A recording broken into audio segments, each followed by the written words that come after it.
Phil stumbling drunkenly out of his bed, preparing in his head all the things he's wanting to be said. 19 minutes of Phil to Phil, with so much time to kill. He promised chill, but all he does instead is beg and show. The stream's online and straight away begins to whine, but all is fine as long as Shad's benign and doesn't step out of line.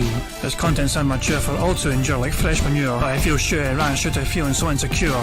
The money he earned on yesterday was withdrawn and long gone, as Phil's spending impulse is always set to stay on. If supports are also slow and stays so low and fails to grow, you never know, the show may turn into an easy bingo. Once kicked off across the board with charge to what because his code can be ignored, just how much DSP makes us feel so bored. To help us fight or sleep and try to keep alert to watch a creep who play bingo, but Phil will bitch on why his sheep are also cheap. While DSP is chasing green, we're seeing green across the screen as Phil's routine predictability rivals a slow machine. It's not in burp and leaning ban, it matters not if battery fun is child scan to see if hours make him feel less of a man. Takes a drink and starts his like before launching into a bike, pretending they're from bills when truth is there to buy a wrestling JPEG. Talks about his shitty life of call his cat and fatty wife and all his strife while forgetting that it's done well and they were rife. With drama he will react but isn't act, that is a fact as he rehearsed to be exact in how he felt he was attacked. She's nearly over it and awareness in sight, with what to white despite Phil to light that tips were not white.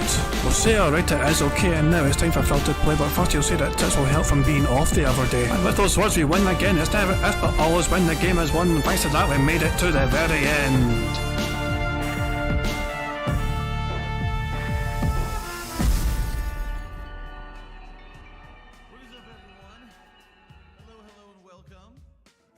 Hey guys, King Jad here, and welcome to DSP Bingo for Wednesday, Tuesday, 11th of July 2023.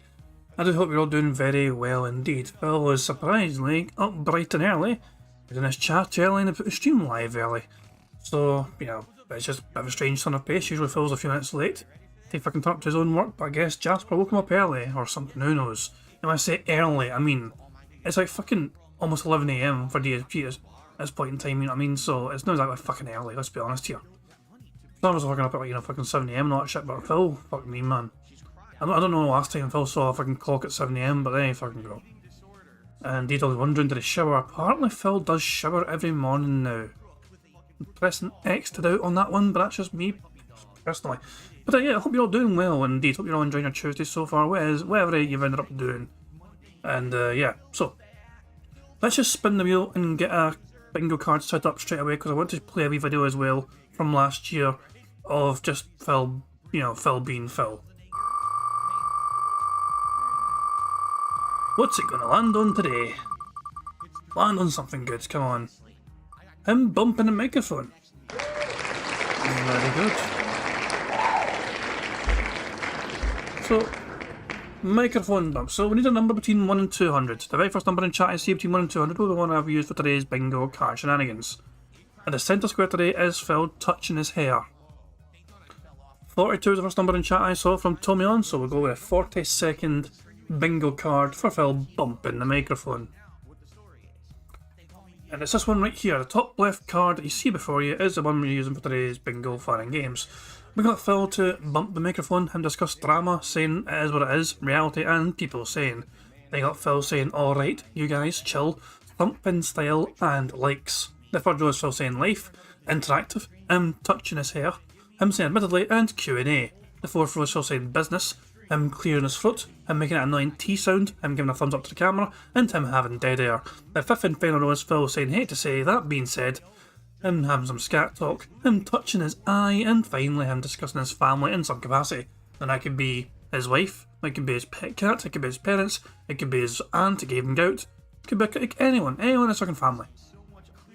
So there you go, that is the card for today's bingo fun games. I think it's a strong looking card, personally. I think it's got a solid chance, although I always think it's got a good chance. You know me, I'm always optimistic.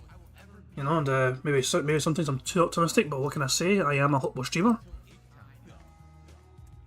Better to live expectantly and hoping for good things and just fucking be downcast all the time, I guess, like Phil. But there you go, that's the difference between Phil and most of our people, because Phil is just always fucking negative all the fucking time. Robert says, Phil slamming his fists onto the TV tray causing the microphone to pick up the noise and shake, count towards microphone bump. Now just literally bumping a microphone in some capacity. I mean, to be fair, it is quite common anyway. It's not that rare for him to bump a microphone. I have a feeling you're not very confident that Phil's going to bump a microphone, but he does do it surprisingly often, because he is quite animated with his Italian style hands. So there you go. The card options say fantastic stuff, and yeah, other than that, I mean, before we even set up the card, not shit, how about we just go, okay, actually, we'll set up the card first, okay, we'll set up the card first and I'll go through quickly a brief kind of bingo rules, not shit. So, what's Phil saying in his chat? I'll just kind of have a quick read. Oh yeah, Phil's, basically, spoiler alert by the way, spoiler alert, Tuesday's our one podcast. We'll talk about night streams, as I've now completed all the lingering RPGs from last month. There's a full gameplay session of Final Fantasy 16 on the first stream. So Phil is spending today's podcast day stream to discuss what he's going to do now on night streams. Not very exciting, I know. So get that to fucking look forward to. But yeah, for this current bingo session we have before us today, there's a variety of ways you guys can ensure we get free spaces as well. It's not also just down to use. It's mainly down to what Phil does in his chat and his own audience as well. For example, if Phil snorts 20 times or burps 10 times before he starts recording for gameplay for YouTube, that's a free space. If Phil gets 100 likes from his audience and blows bubbles for him before he starts recording for gameplay, that too will be a free space.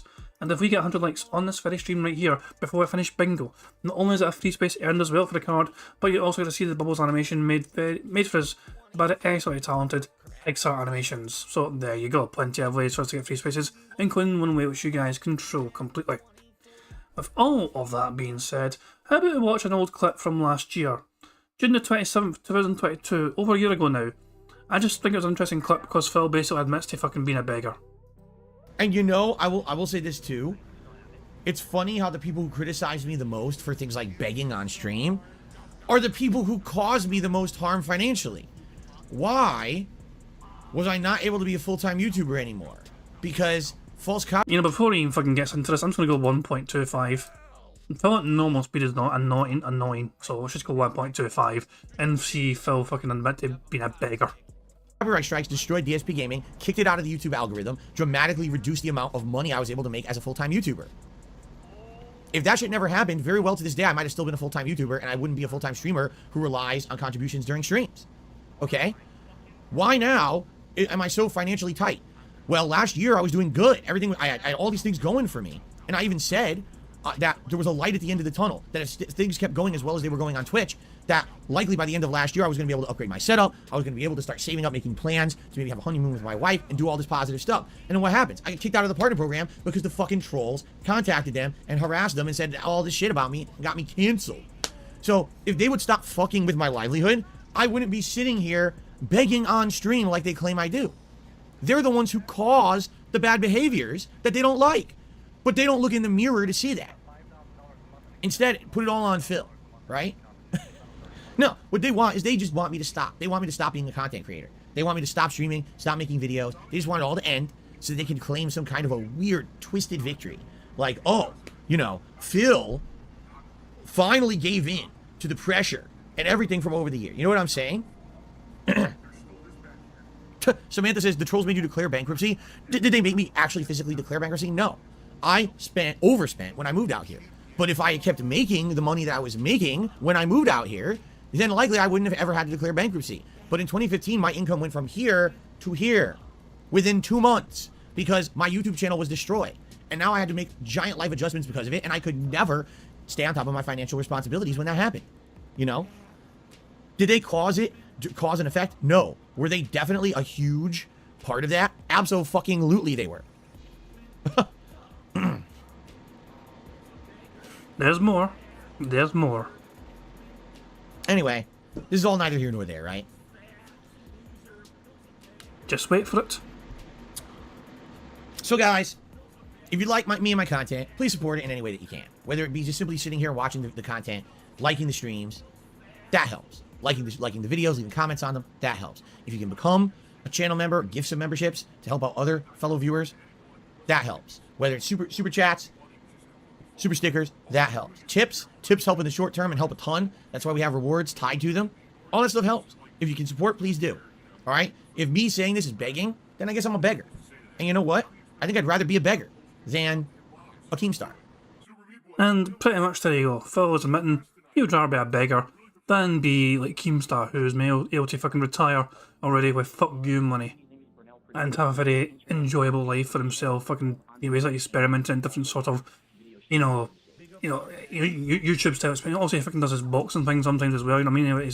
He seems to have all sorts of ideas. He's able to fucking, explore because he's fucking able to, because he has that kind of freedom in life. Brian's asking me, how do you pronounce a word that I can't say? CHLA chain, clutch-in.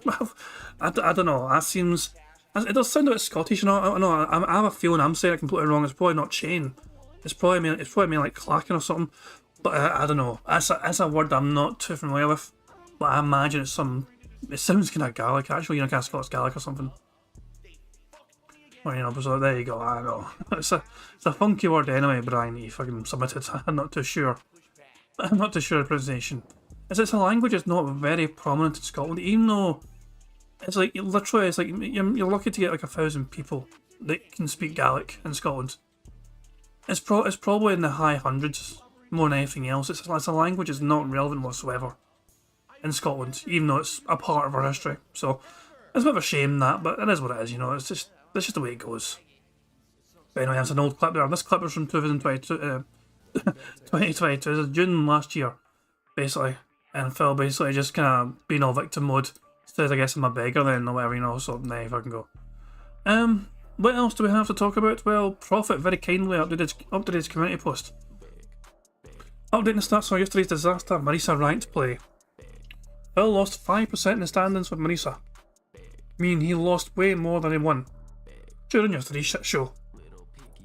So, the Ancient One himself, Alton Insider, had asked Prophet to compare against other Street Fighter greats. So, that's exactly what Prophet did. He compared Phil's record against Viscant, or Viscant, or whatever. I pronounce it Viscant. I don't believe. It feels weird to pronounce the fucking S, personally. I don't think it's pronounced Viscant. I don't know. I have no idea.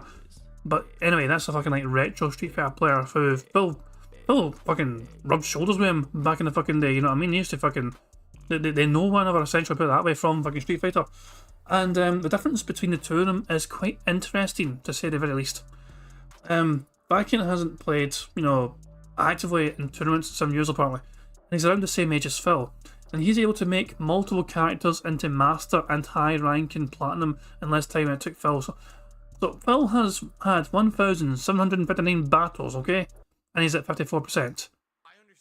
Viscant had 2,407 battles, he's at 60%. But the big difference here is Phil has like one diamond in Blanca. And he's quite proud of himself. After what, 1,000, almost 1,800 matches Phil's had, 1,800 battles. And of course he's doing a variety of different characters or whatever, you know what I mean? But he's got his fucking Blanca, fucking diamond, and he's quite proud of that. Viscant has 3 masters. We have Blanca, JP, and E Honda, all master level. And then we've got Guile, Zangief, and Kami at diamond. He also is fucking playing with a variety of different characters. He's not just going to sing to one or two, like Phil would be fucking bitching, whining, moaning about all these fucking, Street Fighter players doing. No, he is definitely also quite a variable kind of content creator character, kind of shit. And, Blanca's his main. Also, he fucking likes playing with Blanca. He's fucking, and JP as well. These are clearly his favourite ones. Honda, he got to master with Honda, and only 162 wins for him. So, 1,000 battles over Blanca, which is kind of nuts. It's just crazy numbers, man. So yeah, he's definitely got, tuned into his favourite. But with all that being said, though, he's definitely giving other fighters a try as well. He's doing quite well with them. So, there you go. To have mastered Honda in only, 200 odd matches. Quite impressive, in my opinion. So yeah, that's a comparison there. And of course, Prophet ends it with his get fucked Phil, you big and scum. Maybe actually go finish Diablo 4 instead. Phil is an average Street Fighter 6 player, whereas fucking Phil wants to claim he's fucking doing really good, you know what I mean? He's like fucking really bossing it, whatever. He's not really. He's not even got 1,000 wins in ranked yet, even though he fucking tries to claim he has. He's counting casual matches as fucking in that list, which is bizarre.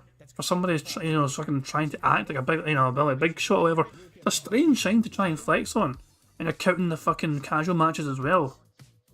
Pretty fucking bizarre. But anyway, we have the autocam on standby as well, should we need it. And right now, it looks like they're getting fed. So yeah, we can We can quite enjoy them. I quite like the way like the otters just lie in their back, waiting for the food to get thrown in their bellies, and then just grab it. Oh, that on camera still, I think. There we go. But they're cute as hell, the otters. So we've got the otters on standby as well. Ah, that's so fucking good. But yeah, we've got the otters on standby should we need their assistance in enduring Phil's antics today. Phil's claiming he's about to start. Fucking hooray for that, I guess. So yeah, you guys all know the job, and when it comes to the bingo antics and all that shit, please make sure you tag me in chat in case I miss anything on the card. I don't try and miss things on the card. I just do sometimes because I'm a stupid bastard. There's nothing I can do about bingo mechanics and all of that jazz. In the description of this live stream is a link to a community post which I have made. If you have commented on that community post, then you'll be eligible to win the $25 prize should we get a full house. But you have to make sure you've commented on that community post first to make sure you're eligible. If you haven't, then you're not going to be eligible to potentially win if we get a full house today in the bingo card. Of course, 25 out of 25 is what we're aiming for. And fingers crossed we can get a full house. And yeah, with that being said, you can see Phil's about to start the stream right now. And yeah, here we fucking go. Got not much else to go. But in case you're wondering as well, very quickly, Phil had a poor day. You know, Street Fighter 6 hit $9. The last Zelda stream, $16. Not a great stream for him last night, so he'll be hoping for a bit more better tip support as he approaches his day off coming up on Thursday. So, all that being said, we're about to bring... Well, here we go, hold on. Usually I just fucking, like, just play his dumbass wee fucking intro, like his actual other intro. So, fuck it. We're going to begin right now, I guess. We're going to have some little special intro to fucking introduce the intro. To fucking, you know... see what we're going to expect for today's show. So with all that being said, let's fucking get into it. Fingers crossed we can get a full house. Here we fucking go. Good morning, everyone. It is official. As of now, I have completed 2 of the long-standing RPGs that we've been playing for over a month, which has now freed up my schedule. On today's show, let's discuss the future of the night streams and what projects are going to be moving in to replace those long-standing RPGs. Also, an update on Street Fighter 6, and let's talk about the conclusion of Zelda Tears of the Kingdom on today's Level 1 podcast. And then you got a shitey actual intro fucking playing. There's nothing to really fucking gain there from that. Nothing we ticked off in the cards so far. But yeah, fucking Jasper Kitty has entered the office. So I wonder how long it'll take for fucking Phil to try and force Jasper to talk to the audience. But I'm not expecting a drama fucking show today. Phil's probably going to rant about Zelda a little bit because he finished it. But it's probably going to be a bit of a boring fucking podcast. Alrighty, everyone. As I'm trying to maneuver and click the right things and do the right things with a cat on my lap, how is everyone today? I hope you're doing well. Welcome to the show. Today is Tuesday, July 11th, 2023. I coughed in time to the beat, did I? I tried to mute my cough, and I think I muted the music by accident. That's what happens when you have a silly feline on your lap. Right, Jasper? Jasper. Jasper Kitty. He never talks to me when he's on my lap like this. He'll talk to me all day long, but then as soon as he's on camera, clams up. Anyway, so, welcome to the show, everyone. And today we've actually got quite a bit to talk about. All right, and here's why. It is official that we have now completed not 1, but 2 of the long-running playthroughs that I've been doing here on the channel as of last night. And because of that, we now have options. This is what people have been asking for the last month. They said, when are you going to finish these long-running RPGs? You're playing way too many RPGs at once. We want variety on the streams. We want more kinds of content. And when will you get to it? There have been people waiting for various different kinds of content related to Street Fighter 6 that we just never got to because I've been too busy juggling 3 RPGs.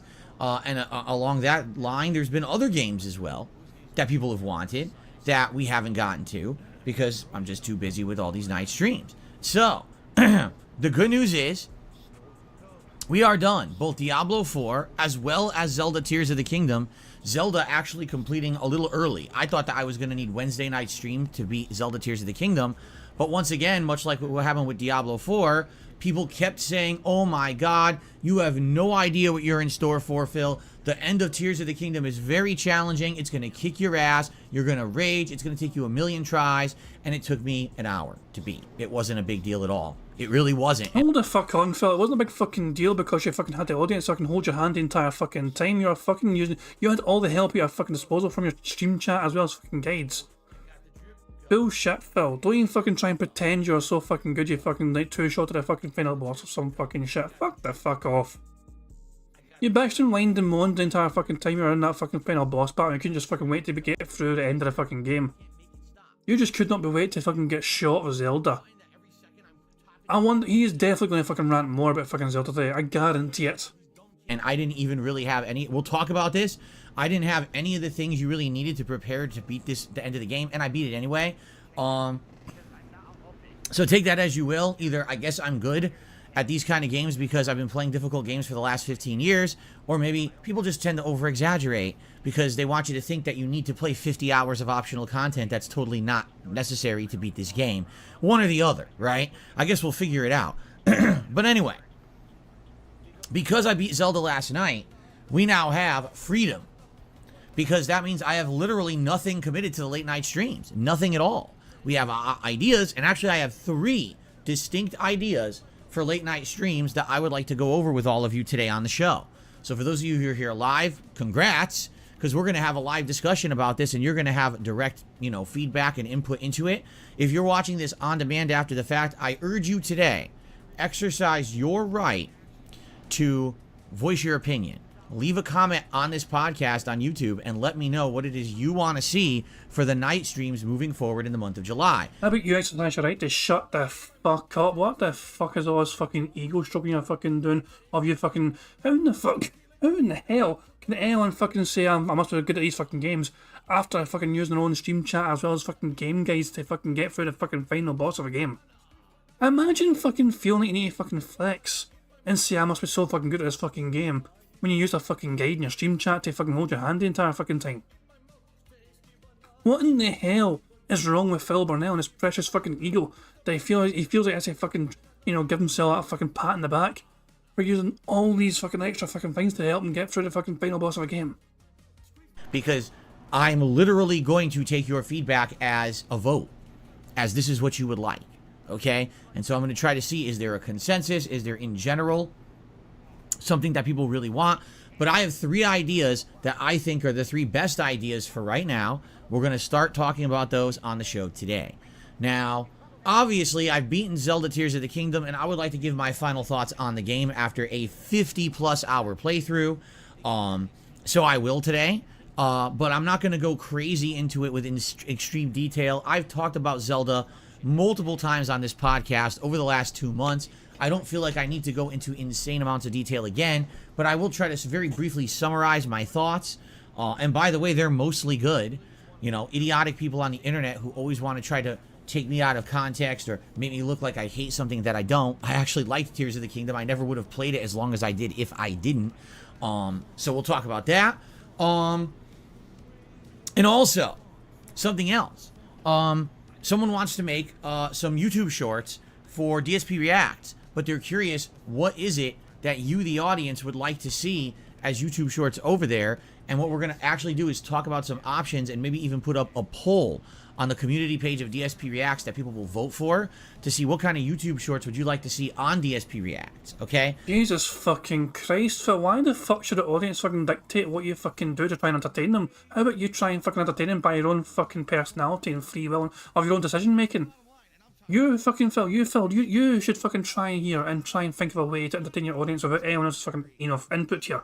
See what you can come up with by yourself of your own imagination. Also, you're not going to be fucking one that's going to create the goddamn fucking short. You're too fucking lazy for that. But how about you fucking tell someone whoever's fucking offering 20 fucking shorts for you, you tell them what you fucking want. You give them instructions. Make this for me. Do this fucking thing for me. Make a short of this. Make it. This is your decision. This is what you want. Then you fucking have that shit on there, and the audience can fucking decide themselves whether they fucking like that shit or not. Every single fucking part of DSP gaming these days It's not fucking DSP's content. This is not DSP Gaming Presents. This is his audience presents. And if there's something wrong with the content, well, it's the audience's fucking fault. Or it's the fucking game developer's fault for making a boring fucking game. Every single fucking facet of Phil's content these days is nothing original about it whatsoever. The games are picked by the audience. The React shit is fucking picked by the audience. Everything is like, you know, it's just... Is there anything Phil Burnell can do for himself these days? Because he is the least independent fucking content creator I've ever fucking witnessed on this fucking YouTube, you know, on YouTube in general. Even small children can fucking decide what they want to fucking do, but Phil can't. It's got to be up to the audience. It's the audience's decision to fucking do this shit. Now, speaking of YouTube Shorts, before we even get to any of today's topics, you might be wondering, gee, Phil, I wonder, why have you not been doing any YouTube Shorts for DSP Gaming recently? Right? Because you're a lazy bastard and you barely make any fucking money for it and nobody fucking cares. As soon as you fucking saw how little money you fucking make on YouTube Shorts, you're like, meh, I don't care anymore. Plus, you never fucking even put effort into them in the fucking first place. There's other fucking people again that fucking made them for you. I'm going 1.25 speed. I've had enough of this dick already. Right? If you haven't noticed, I think in the last month I gave 2, if that. And one of them was my initial thoughts on Final Fantasy 16, which was, what, 2-3 weeks ago? So, there's good reason for this, and the reason is as follows. When I'm juggling Street Fighter 6 and 3 RPGs, there's really not that much to highlight. And what I mean by that is, what am I going to highlight in an RPG? One silly moment where I died or something? Okay, great, but it's not that big of a deal. What am I going to highlight in Street Fighter 6? A combo? I mean, it could be a cool finish to a fucking match, yeah. Come on, there's so much possibilities of fucking shorts of Street Fighter.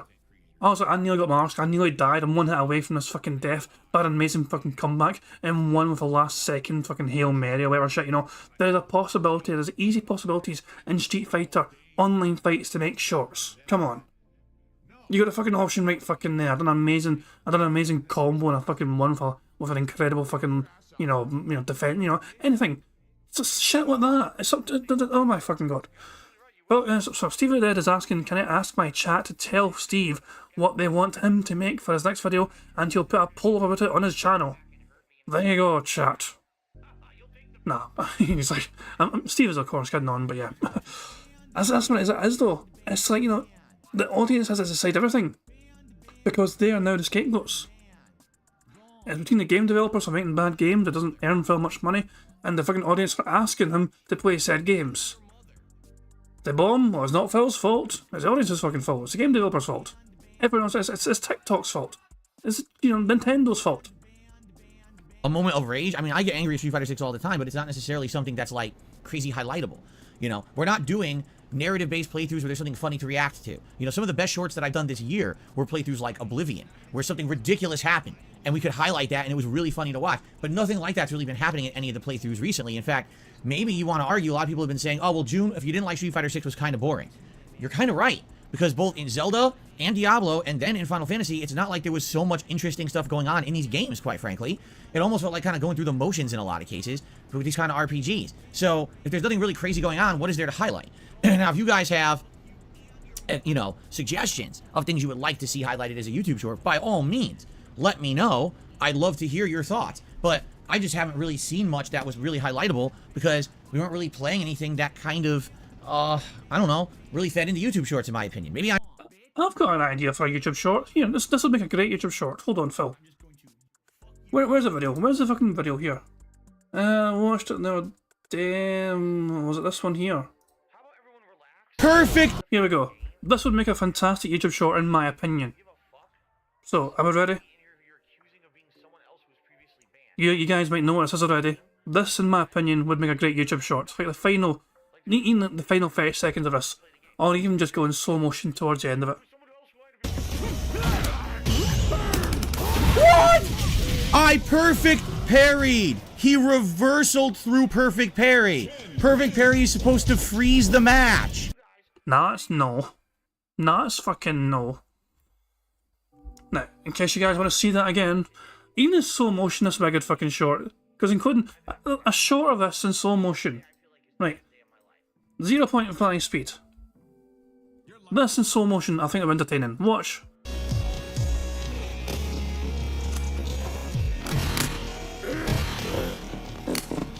Wait for it. What the fuck? I moved up the game! Here it comes. Almost there. And there it is. I perfect parried. He That fucking shriek. That fucking soy boy voice shriek. What? One more time. One more fucking time just for the fucking lols. In even slower speed. We're going 0.25 for the son bitch.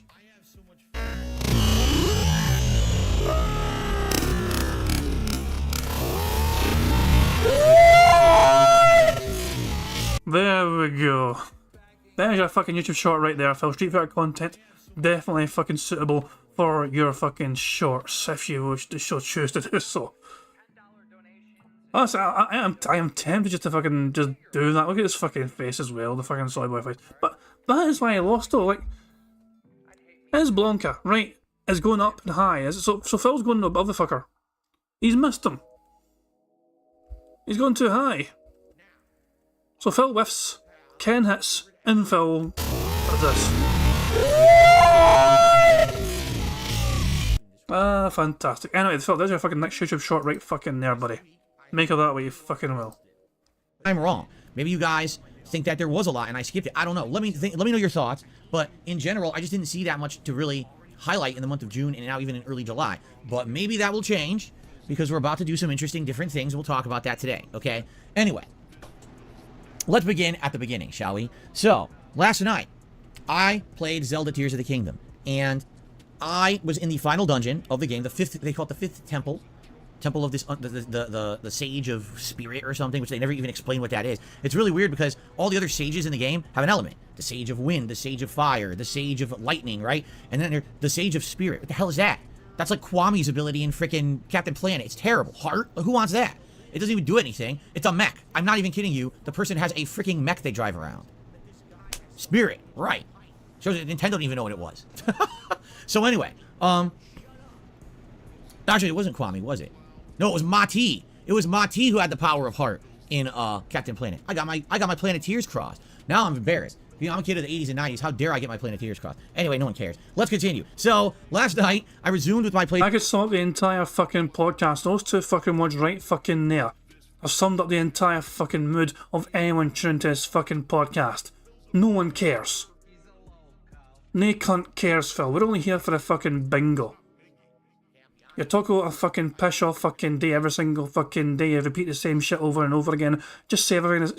Just fucking save his time, Phil. Just someone send this card to Phil and get him to read it and fucking do all these fucking things immediately so we can all fucking go home and just do something else for our day. Through of Zelda Tears of the Kingdom in the middle of this final temple. And there were two more major puzzles to complete to get robot parts to build a mech. And quite honestly, these puzzles weren't that hard at all. They were actually quite simple. And we build the mech.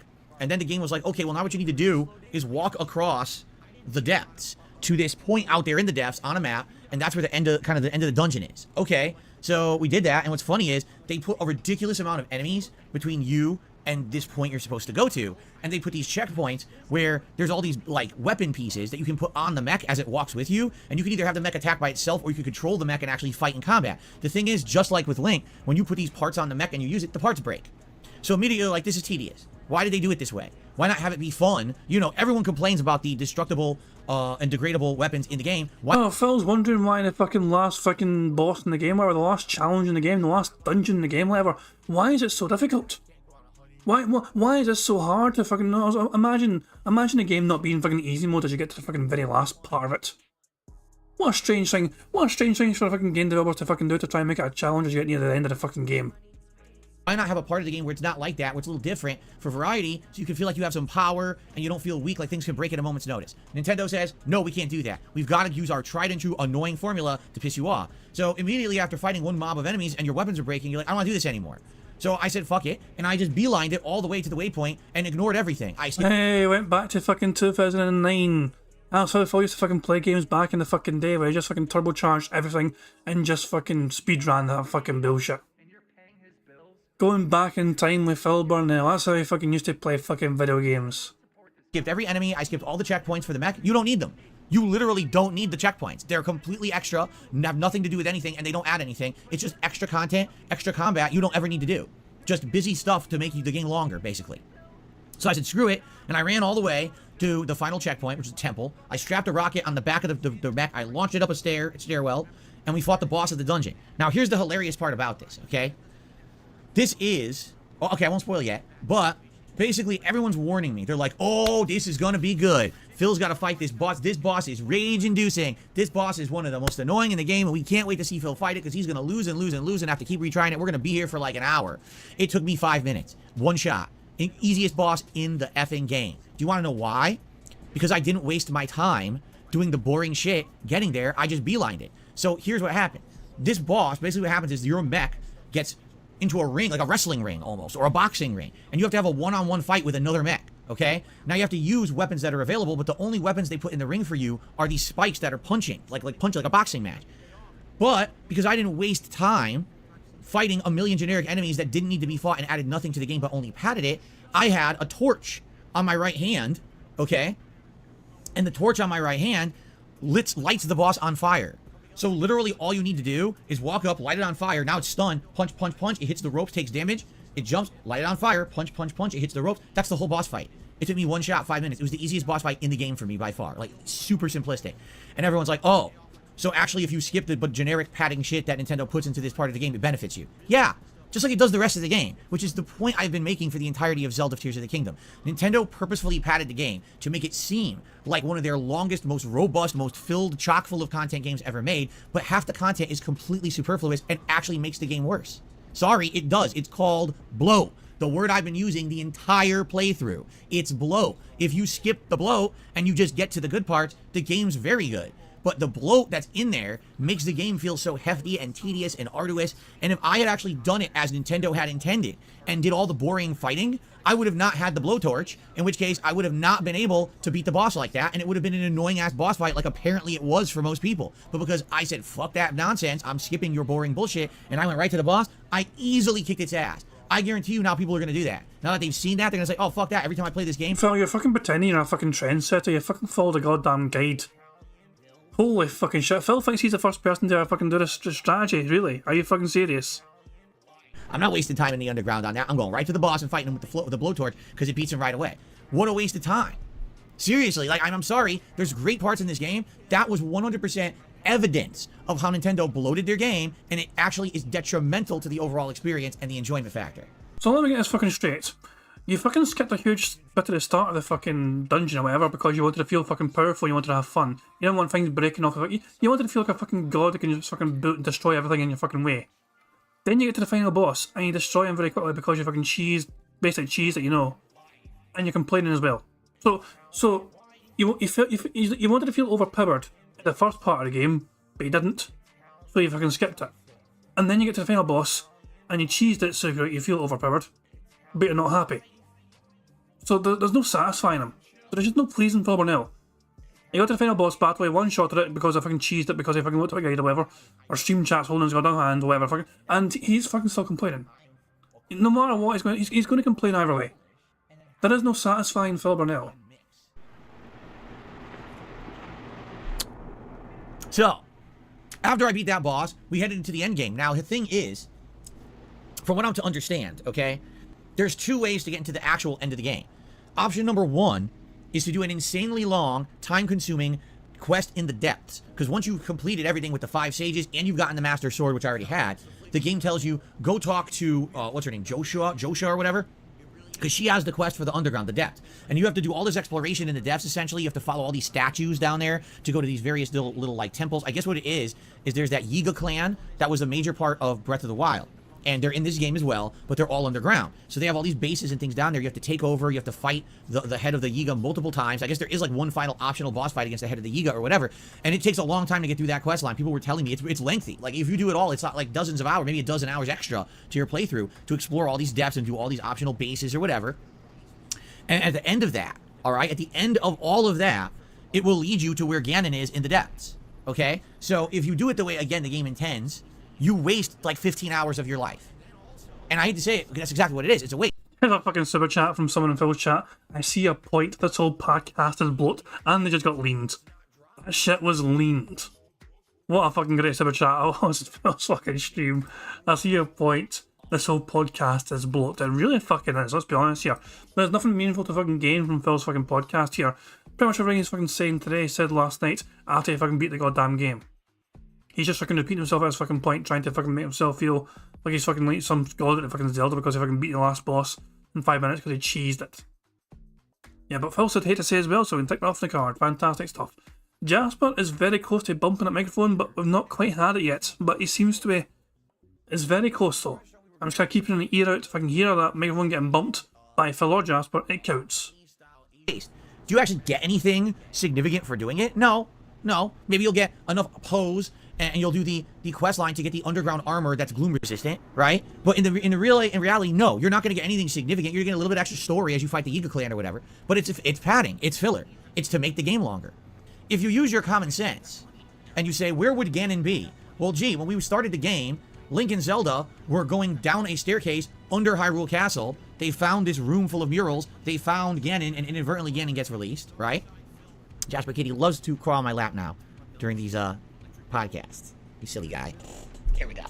And so yeah, if you use common sense, you say, well, where would he be? He was under the castle when the game started. So guess where he is? He's under the fucking floating castle. What do you think he did? He moved? He went and bought a condo or something? You know, he went to a high-rise? No, he's still under the castle. So all you got to do is go under the castle, and once you fall all the way down there, which is the deepest part of the depth, there's a big cave system you have to go in. By the way, it's annoying. You have to go through all these different caves, and there's a bunch of gloom-style enemies or whatever. You have to get past them. And there's Gloom-style enemies. Did I just hear that right? Gloom-style enemies. You have to go through all these different caves, and there's a bunch of gloom-style enemies or whatever. You have to get... Yep, I'm definitely counting that. Gloom-style enemies. Fuck off. That's the first bingo of the game. Fucking Yaldi. Past them. And there's essentially a big chunk of stuff you have to do to finally get to money, yeah, yeah, money, money, oh, money, money, yeah, yeah, money, money. Thank you very much about it. We also have a chat. It says, imagine paying $80 for a game and only playing $20 worth of it. That's a very good fucking point. Phil paid full price for this fucking game and it has so much content to it for people to fucking enjoy, but he skipped a whole lot of it because he didn't have the fucking patience to fucking enjoy it. This is why Phil is not he's not a gamer. This game is made for gamers, for people that will fucking have a passion for video games to fucking enjoy. That people have the fucking time to enjoy these fucking games, can enjoy these fucking games. Take the time to explore and enjoy and fucking, you know, just fucking see what it's. Just like, you know, just fucking all that shit. But Phil's like, no, I need to beat the game. I need to beat the game as fast as I fucking can. I need to fucking get to the end of the fucking game so I can get to the fucking next game. And then fucking beat that game so I can get to the fucking next game. Because he's a fucking content creator. Because he's fucking trapped doing this every day of his fucking sad wee life. Money, money, yeah, yeah, money, money, oh, money, money, yeah, yeah, money, money. Thank you very much, Auto Insane, for super chat. It says, bet Ganon's waste disposal works in his can though. Yeah, fucking, I bet Ganon doesn't fucking throw down like fucking burgers and fucking, you know, half-eaten pizzas, not sure, or whatever else gets DoorDashed on a fucking daily basis down the fucking waste disposal, breaking it all the fucking time. Jesus fucking Christ, maybe if Cat didn't eat so fucking much, there wouldn't be the fucking waste disposal wouldn't get... It's amazing that there's actually food waste, actually, when Cat's in the house, when we know the size of Cat, and we know she's a big beefy bitch and she'll fucking eat pretty much anything that's fucking edible, and yet there's still fucking food waste in that house anyway. That gets fucking thrown down that garbage disposal. It's actually impressive when you think about it. How is Phil keeping that food away from Cat for her not to consume it? She is essentially a fucking garbage disposal. Whatever, you have to get past them. And there's essentially a big chunk of stuff you have to do to finally get to the Ganon area of the game. And the game really, really wants you to experience this as like this was the home stretch and the final gauntlet. Because it really is a gauntlet to beat Zelda Tears of the Kingdom. There's a part where you have to fight 4 different waves of enemies from the game. Now the good news is all of the sages are with you, so they're all using their abilities, and it doesn't become I feel like it actually felt interesting. Now I know some people might say, well, it felt tedious because there's a lot of enemies, but it's kind of the culmination of all the combat of the game. You got a whole team of people with you, and if you're using all the abilities of them, and if you're using the mech, which I used, it's actually not bad at all. The mech is very useful in this part, where you can just keep pushing them back and beating them up and get your energy back, and if you do it right, which I did, I one-shotted it. A lot of people said that's one of the harder parts of the game, and I one-shotted the gauntlets of enemies. And once you beat them, then you get a checkpoint, and then you actually get to the final Ganon boss fight. The final Ganon boss fight, again, is a gauntlet. Okay? A complete, crazy gauntlet. 4 phases. Alright? And in reality, the Ganon boss fight is not difficult. It's a puzzle, like all Nintendo games, right? And many Zelda games. The final fight is not really a culmination of all the skills of the game. It's just a puzzle you have to figure out, and once you figure it out, it's pretty easy to beat. But of course, the first time you fight them, you're not going to know that. When you get to phase 2 for the first time, you're not going to know what the puzzle is. So you have to figure out the puzzle slowly, and in the game's defense, thank goodness there's a checkpoint right before the boss fight. Can you imagine if you had to do that gauntlet of enemies again before you fought Ganon? That would be ridiculous, but they put a checkpoint right before the boss, which was very good. So, without too many spoilers, because I don't really want to spoil the final boss fight, because it's pretty darn epic, in my opinion. The one thing that Nintendo did once again, this is the only reason they did it, okay? The only reason they did it was to annoy you and make the game more time-consuming. When Ganon hits you, he inflicts you with gloom, meaning every time that he hits you and you get your hearts reduced, you can't heal the hearts anymore. So if you don't go into this fight with gloom restoration items, like, you know, food that has the ability to heal hearts affected by gloom, you can't win the boss fight unless you do it absolutely perfectly and don't get hit, which no one's going to do unless they're a perfectionist who, you know, practice the shit out of the final fight, right? So, you know, for a first-time person going into this fight, if I didn't go in there with gloom items, I never would have beaten it. And I think I went in with 3. So the good news is I went in with so many that I was able to fully restore my hearts 3 times, and I actually was able to do it. But if I went in there with like 1 or 2, I never would have beaten it. And that's, I mean, what the hell? Let's just make the end of the game, the final boss, so annoying. It's not bad enough that you have to do a gauntlet of enemies, then you have to fight 4 phases. But also, let's make it you can't heal. It's just like, hey, we want you to play our game, but while you're playing our game, we're going to be holding the controller and slightly moving it to the left the entire time you're trying to play. Oh, by the way, we're going to be tickling your ear with a feather. We're going to raise the ambient temperature in your room by 45 degrees so you're sweating profusely, and we're going to have someone screaming in your ear, nah, nah, nah, nah, nah. Are you having fun yet? That might be a thumbnail. Give me a second. Profusely, and we're going to have someone screaming in your ear. Hold on. Let's see which you know edition of Phil's, you know, reading is thumbnail best. Well, maybe one there. I don't know. Have we got any here where he shows his teeth? It's always funny when his fucking teeth get exposed. What is this meant to fucking convey? What the hell is this meant to fucking convey? What about that? That might be a good one right there. This one might be good. What do you think? Is this one the best one? Elbow extended. You dog's wondering what I fucking missed. I'm just thinking about a good thumbnail for tomorrow. That's all. Sure, yeah. Phil just went kind of random clown mode, and I'm having fun with it essentially. So let's try this one, shall we? Is that one a good one? Hold on, let me Why does it look like he's fucking crying here? So weird, man. What in the fuck, man?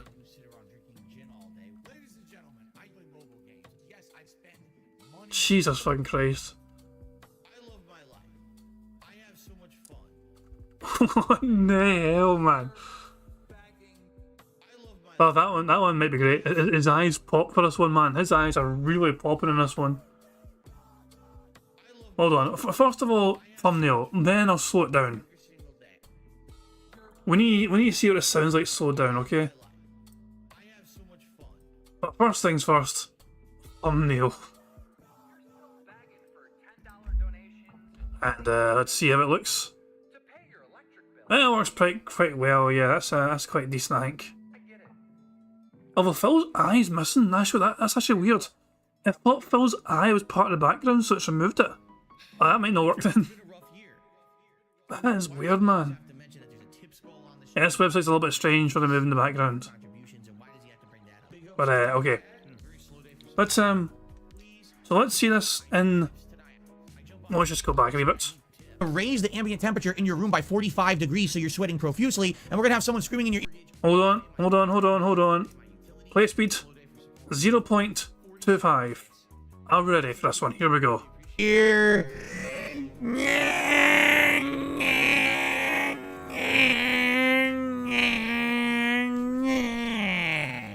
What a fucking weird person. Sorry, we don't have clown mode on this card today, but I have scat talk rules, so I could come up soon. Usually clown mode is tied with scat mode. Are you having fun yet? Because that's the ending of Zelda Tears of the Kingdom. But it's challenge, right? Like, this is what gets me about it. Like, how do they not understand that? Okay, one thing is challenge. Two things is difficulty, 3 things is annoyance, and like 4 things is like, fuck you. Why are you doing this? It's difficulty for the sake of annoying you so that you have to spend more time going back and re-preparing for the boss fight. And in fact, that's why people were warning me the whole game. They said, do the plot line, the optional plot line, where you have the ability to put down waypoints that you can fast travel to, because you're going to want to have a fast travel point right outside of Ganon's room, because we guarantee you're not going to beat it, and then you're going to have to leave and probably prepare more, level up more, get more armor, get more healing. Guess what? Didn't need to do that. I beat it. So all that bullshit, everyone was so worried that because I didn't grind for 50 additional hours and I wasn't going to be able to beat the game, that I needed this, didn't need it at all bullshit. All right? What it is people, sadly, feed into this line of, oh, well, you know, everything in this game must be good because it's a Nintendo game. Everything in this game must be meaningful. It's not. All right? And again, if you like Zelda and you want to immerse yourself in the world of Zelda, go for it. But understand that's not for everyone. Some people want to play the game, enjoy it, but don't have 100 hours to spend on it. And in Nintendo's defense, you could do that. I played this game for 50 hours. Here's what I really enjoy. The open world exploration aspect and the wonder and discovery of going into these geoglyphs and finding the story cutscenes. I liked all of the 4 major dungeons. Honestly, I don't consider the 5th temple a dungeon. It really wasn't. It was 4 puzzles and a silly boss fight that actually sucked. So I think the 4 major dungeons were good. I thought the 5th one was terrible, but I actually don't think that that really applies. You know what I'm saying? Like, it wasn't really a dungeon, okay? The ending, I mean, it's passable. It wasn't my favorite Zelda ending, but it actually wasn't my most hated either. I actually think that Skyward Sword's ending is much worse. I actually think that this game's ending is pretty decent, especially when it comes to, you know, the feeling like you overcame a great evil and you get some cool cutscenes at the end and everything. I was making fun of it like I always do, but I had a good time with it, you know? I think actually Skyward Sword might be one of the worst of all the Zelda games. The ending was really shitty. Not explaining much, and the final boss kind of sucked too. So I actually think that the ending of this game was not that bad at all. But what I find hilarious is people telling me my playthrough sucked and my playthrough was invalid when I skipped all the side content when you don't need any of it. Did I not prove that last night? I literally completed the 5th and final dungeon, no problem. I went to Ganon, I got through all of it, I beat the gauntlet of enemies first shot with only, what was it, 14, 15 hearts? People were like, you need 20, 30, 40 hearts. I had 15, eat it, right through it. Then you get to Ganon, the only reason Ganon's tough is because he's a puzzle, and because he has gloom damage. That's it. If he wasn't a puzzle boss and it was based on combat and mechanics like it was, it would have been easy. But it wasn't. It was more puzzle. You need to know exactly what to do in each phase. And then the gloom damage is nonsense, but I went in there with some gloom healing items. Isn't that basically every fucking boss battle ever? You need to fucking know how to fucking, beat it. How in the hell is he fucking... I mean, why is he fucking bitching about a puzzle boss where you have to fucking understand the concept of how to beat the fucking boss? He thinks that's a bad thing. You can't just fucking tank it. It's like, I'm a fucking big tank. I just want to fucking press one button over and over again until I win easily. Items, and after 4 attempts, I think that's what it took me, 4 attempts, I beat it. So it took me, like I said, it took me about an hour to beat the end of the game. That's no big deal. That should be typical for like a Zelda game. About an hour to do the final fight or whatever. That's fine. So where exactly did I have to fucking do any of the stuff that everyone gave me shit for? People weren't giving you shits for that. People were just giving you shit because you were fucking doing very badly at stuff you were doing. A lot of stuff you were doing in the fucking game was fucking shite, and people called you out for doing very shite things in the stuff you were doing. Most of the fucking mockery you received over the several fucking weeks of playing this game has been of stuff that you have been doing other than stuff you haven't been doing. So before you even fucking think about shitting on TikTokers, the stuff you were doing, that's the stuff you got shat on for, because you are fucking embarrassing yourself for doing it so badly. Right? I know the whole story of the game. I understand it, right? I did all the necessary important stuff. I got the Master Sword and all of that. And I didn't do 40 hours of nonsense, which didn't need to be done. I mean, it's nice, again, if you're a Zelda completionist and you love the lore of Zelda and you wanted the ultimate Zelda game with 5 zillion hours of extra content, go for it. I'm not here to tell you you're doing it wrong. Enjoy. But for people who told me my playthrough sucked because I skipped the content, fuck off. I didn't need to. Everything you told me was wrong. Oh, you'll never beat the end of the game. You didn't get the gloom armor. You didn't level up enough hearts. You don't have the right weapons. You don't have enough healing items. You need to get the checkpoint to put outside of the Ganon room. None of that was correct. Every single tip there was wrong. I went right to it and beat it. So what the hell are you talking about? At this I fucking love... Money, yeah, yeah. Money, money. Oh, money, money. Yeah, yeah. Money, money. First of all, thank you very much to Neo Judah for subscribing to the channel, much appreciated. Second of all, as I was saying there, I love how when Phil succeeds at a fucking game, even though chat holds his hand the entire time, it's never we. It's always I that decided that, I'm amazing, I beat it, one shot it, it's always I.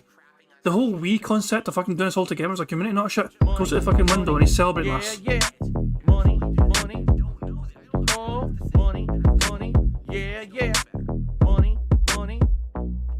Thank you very much for Profit for a super chat. It says, should Phil be allowed to review a game after rushing through the story, missing 90% on the content because he doesn't want to do it, then saying the game is bad? A debatable point, for sure. He can review the story. He done the main story part, so he can fucking discuss that. But he's not in any position to fucking review the whole entire game, of course. Because he missed so much of the side content and skipped all the side content, even though it's not, you know, necessary for the story. He's also missed out on a good chunk of the content of the entire game. Therefore, he can't review the entire game as a whole because of that. He can review the story, of course, but not about that. But, yeah, it's just... As I was saying, though, Phil has got a strange... It's like any other time, when he's fucking desperate for fucking money, desperate for members, desperate for support, we need this, we need these members, we need some better support here, we need better tips, not shit, you know. Everything about that. It's all about we.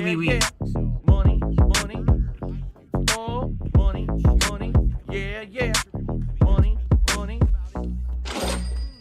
Thank you very much for Barbara also super chat. It says, tell me what to do unless you want me to get angry. DSP, July the 10th, 2023, on Tears of the Kingdom.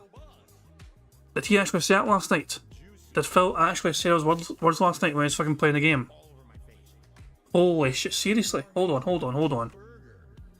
I feel like that's worth exploring. Hold on. Which part of that would that be then? Would that be in the first hour or the second 2 hours? I imagine it's the second 2 hours. Alright. Shush. I have no idea. Shut up, Phil. Fuck off. Apparently, Wardog says that Phil's doing Street Fighter World Tour tonight. Oh my fucking god. That's about a shite night.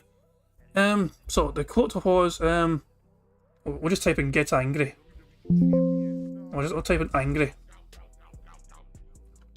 Okay, here we go. I think I found it. 40 minutes in.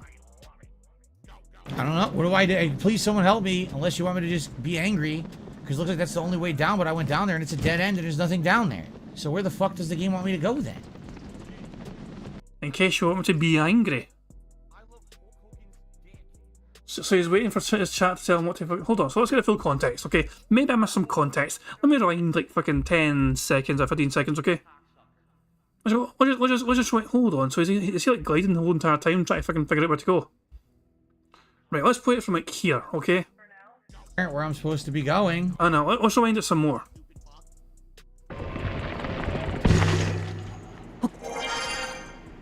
Here we go. It's definitely not apparent where I'm supposed to be going.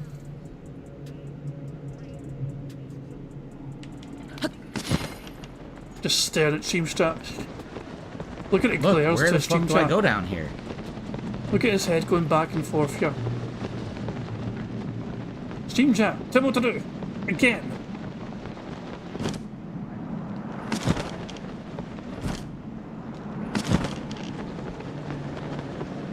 Someone's dead there. Wait, so I don't know. What do I do? Please, someone help me. Unless you want me to just be angry. Because it looks like that's the only way down, but I went down there and it's a dead end and there's nothing down there. So where the fuck does the game want me to go then? Fucking hell, man. It was a complete dead end with nothing in the room. Go back. We're saying. Oh yeah, go back. People are telling him to go back. There we go. Hands being held the entire time. To me, that looks like the way to go. Look at it, there's like fucking things glowing, for fuck's sake. If that's not an indication of where to fucking go, things are practically glowing, lighting up the way. It's a dead end. Hey, go down there, yeah. There they are.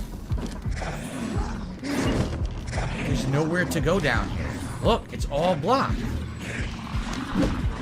It's a complete dead end. Oh, fight them all, maybe? Fight them. Maybe something opens when you fucking beat them? I don't know. It's all blocked.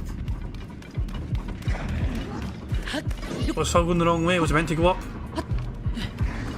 Up here, maybe?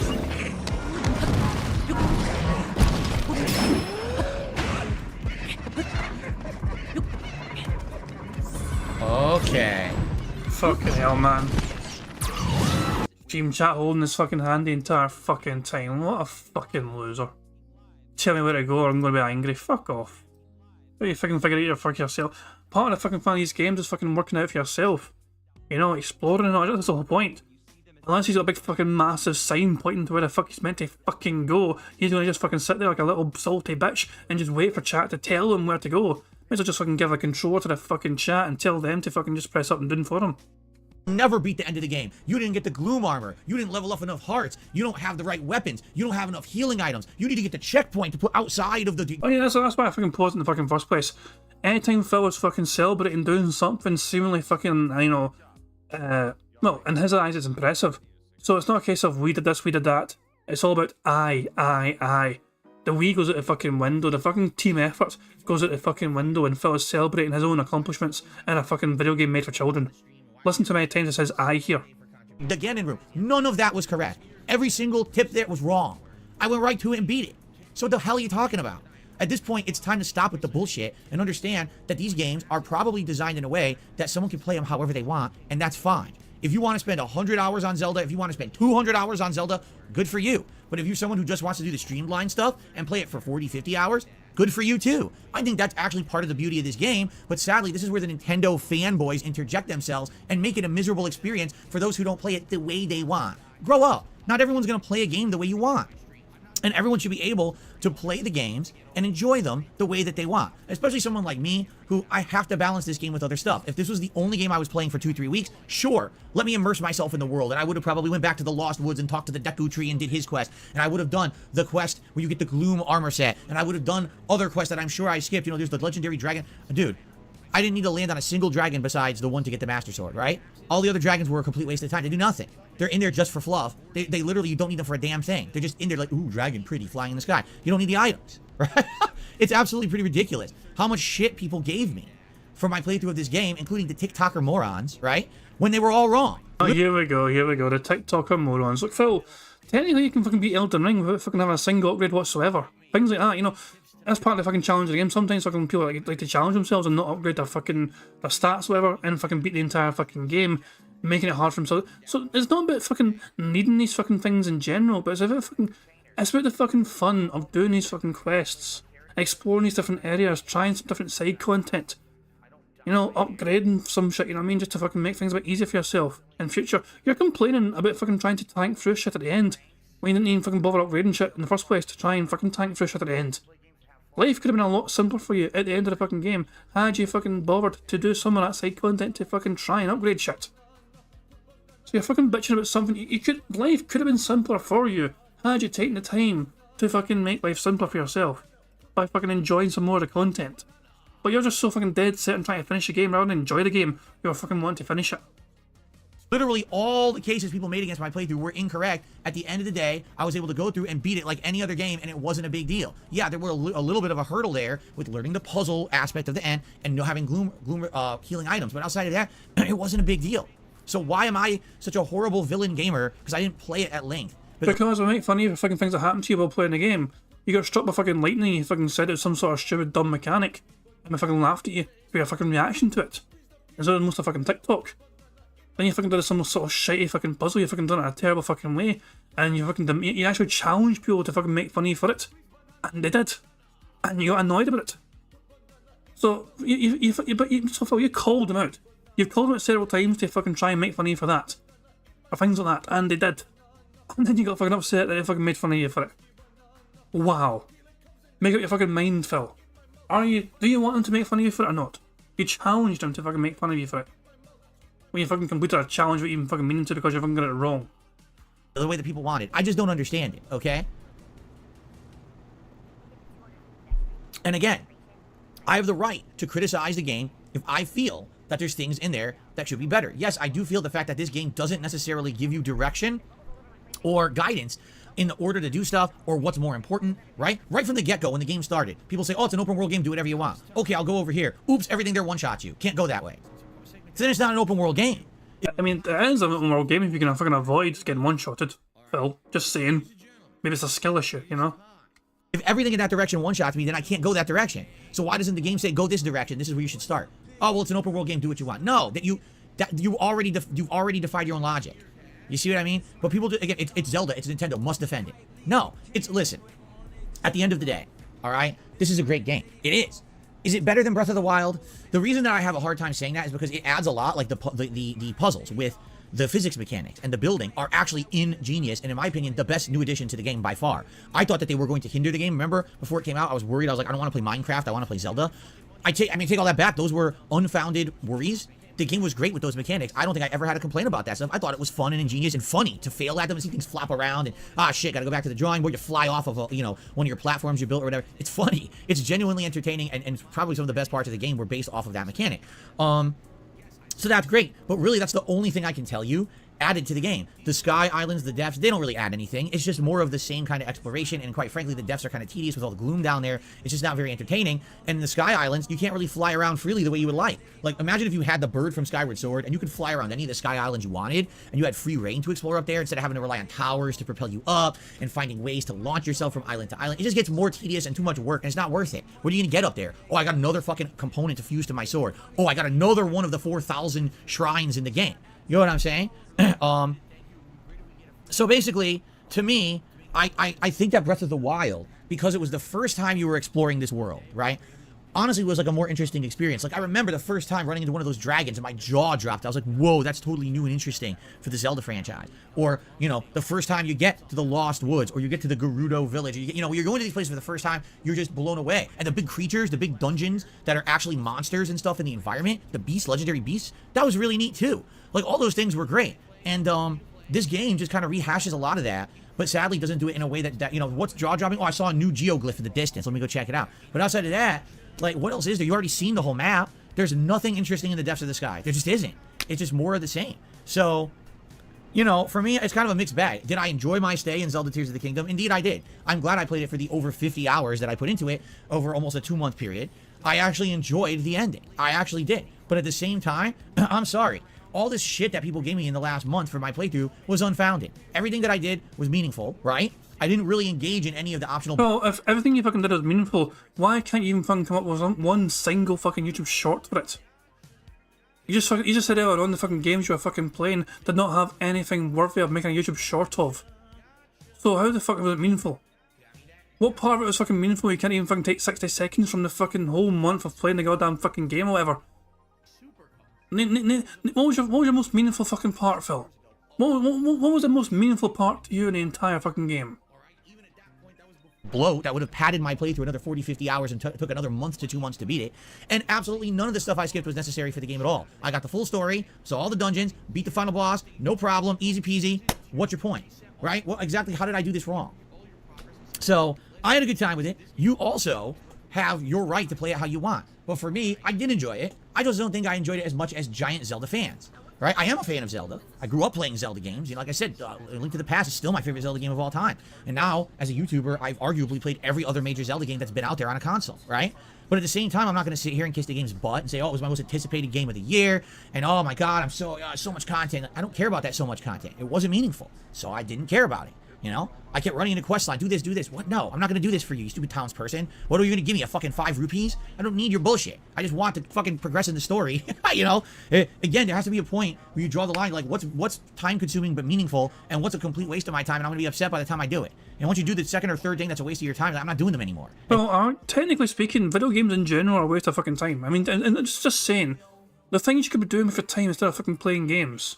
And I say this as I'm a passionate gamer myself. But arguably, if you're thinking about what is the most productive use of your fucking time, strictly speaking, it's like, this is him fucking trying to think, I am really using my time up very good here, very, very wisely, by playing this game very badly, embarrassing myself in front of the fucking internet, by fucking doing stupid shit in a game, not understanding fucking core mechanics, and blaming the game for being a dumbass. Oh, lightning fucking hit me, it's the game's fucking fault, what a dumb mechanic in the fucking game, well now the internet's fucking laughing at me, boo fucking who. And that was basically my experience with this game. All right, forget this. I'm just going to go try to do the major things then because it's taking too long. I mean, we were getting legitimately bored with the game in the first 20 hours. And then I said, fuck it, we're going to start just doing major story stuff. And all of a sudden, the game got good, right? When I started only doing the geoglyphs, memories, and the dungeons and stuff, it got better. It got really good, actually. Like, every one of those major regions was very interesting with their plot lines and everything. The game had all these mini-bosses. The fuck would you fight one for? Doesn't do anything. Oh, they had the three-headed dragon from Zelda 1. I don't care. It doesn't do anything. Why would I fight it? Why is it in there? You know? I don't know. Anyway, to me, good game, fun game, glad I played it, but at the same time, not, oh my god, overwhelming game of the year, best Zelda game ever vibes for me. It's just not. It just doesn't feel like that to me at all, alright? So, you can disagree with me and that's fine, but you gotta respect my opinion too. You can't just sit around. No, we don't. No, nobody has to fucking respect your fucking opinion. Everyone has a right to an opinion. I have a right to an opinion. You have a right to an opinion. Fucking everyone in here, everyone in the chat has a right to an opinion. We all have a right to an opinion. But no, you can't just fucking demand your opinion be fucking respected, Phil. That is not how fucking it works. Having a right to an opinion is far different from fucking forcing people to respect your goddamn fucking opinion. You can say your opinion, we can listen to your opinion, and we can tell you your fucking opinion's fucking shite and stupid and misinformed. We have that right ourselves. So don't fucking demand respect from fucking people just because you have some sort of shitey take on Zelda. Hear that one more fucking time. I'm demanding respect because you've got an opinion. Fuck off. An overwhelming game of the year, best Zelda game ever vibes for me. It's just not. It just doesn't feel like that to me at all, alright? So, you can disagree with me and that's fine, but you gotta respect my opinion too. You can't just sit around and be like, oh, well, just because Phil didn't play the 100 hours, that means his playthrough sucks. No, it doesn't. You know, you can laugh and you can say, oh, you know, he didn't really do this the right way and he sucked at it. That's fine. Criticize my gameplay all you want. But try to say that like, oh, the way I played the game was invalid. No, this is the way Nintendo intended. They made it so that you can just do streamlined or you could take as much time as you want. They built the game like that. That's because some of the genius of Nintendo. They knew you didn't have to do all that side shit, but if you wanted to immerse yourself in it, you could. So why in the holy hell would you say to someone who's not doing it because they don't want to waste all that time and they're not enjoying it, how could you say that that's invalid and then yell at them and say they're doing it wrong? That is the most ignorant mindset, right? So enough with the bullshit. It really isn't a big deal. I'm glad that I'm done with the game because I'm just tired of people talking oh, Phil's playthrough is a train wreck and shit. Fuck off. No, it's not. It actually was a good playthrough in my opinion. I had a good time with it and I'm glad that I played it the way I did because I don't want to play it till fucking October. I want to get it done and move on to other things which we're now going to do. Okay? Bear in mind, he ignores the white noise and he doesn't listen to what detractors say about him or anyone else on the internet. He ignores all that white noise apparently. Aye, fucking right. Okay. But of course, the funny part about all of this is that no one will acknowledge that I said the game is good. They'll all just say, you see, he skipped all the content and he just hates the game. Because they're morons. So go ahead and prove your false narrative with your bullshit, your straw man argument, your selective reasoning, highlighting things that I said out of context. Go for it, fuck faces. I don't care. Zelda Tears of the You clearly do fucking care, Phil. Money, yeah, yeah. Money, money. Oh, money, money. Yeah, yeah. Money, money. Thank you very much to Battle Super Chat who says, so Phil needs to respect the arcade cabinet's person's opinion that Phil could play Street Fighter 2 Turbo the last time he was relevant. That's a good point. I remember Phil shat upon the as a throwback to an old tweet. an old tweet from earlier on this year. So if Phil apparently needs to respect the arcade cabinet person's opinion that Phil could play Street Fighter 2 Turbo the last time he was relevant. Yeah, it's one of those fucking things where Phil is demanding respect for his fucking opinions.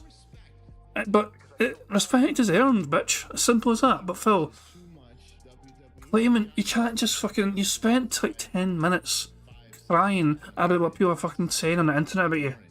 And then you fucking end that fucking crying by saying, I don't give a fuck what you guys have to fucking say. Phil, every day when you say you don't give a fuck about what people are saying about you, it tells us you give a fuck about what people are saying. Stop fucking being in denial about the things that people are saying about you on the internet.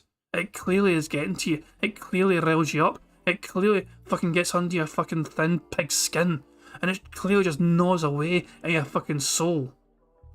The fucking main title of the Detractor videos won't be about fucking you saying the game was fucking good. It'll be you fucking demanding respect for your shitey fucking takes on Zelda and also bitching and whining and moaning at the fucking entire internet for making fun of you in the fucking first place. When you fucking deserve to be made fun of for being an ignorant fucking cunt. Steve the Dead says, so we have to respect his opinion, but he doesn't have to respect ours. It seems so. That seems to be the case. Psych Monkey's saying, does drama need to be new or him crying about TikTok and Zelda? I don't know if him crying about the fucking TikTokers counts as drama. It's an interesting... It's borderline, I'll tell you that. It's borderline. But we'll see what happens. We'll think on it, I think. You know, we'll see what happens with it. I'm actually going to join this. Money, yeah, yeah. Money, money. Oh, money, money. Yeah, yeah. Money, money. Thank you very much to Prophet for a super chat. Says he spent 45 minutes shitting on the game. Ben says the game is good, but it's all bloat. tells everyone to fuck off, your opinion of him doesn't matter, but respect his opinion. Exactly, that's fucking summing up pretty nicely. Everyone else's fucking opinions on Phil and the shit he fucking did, everyone that made fun of him, their opinions on what Phil was, how was Phil playing the game, their opinions cannot be respected by Phil Burnell. But he demands that his opinions be fucking respected, or else. Listen to this fucking ridiculous rant again.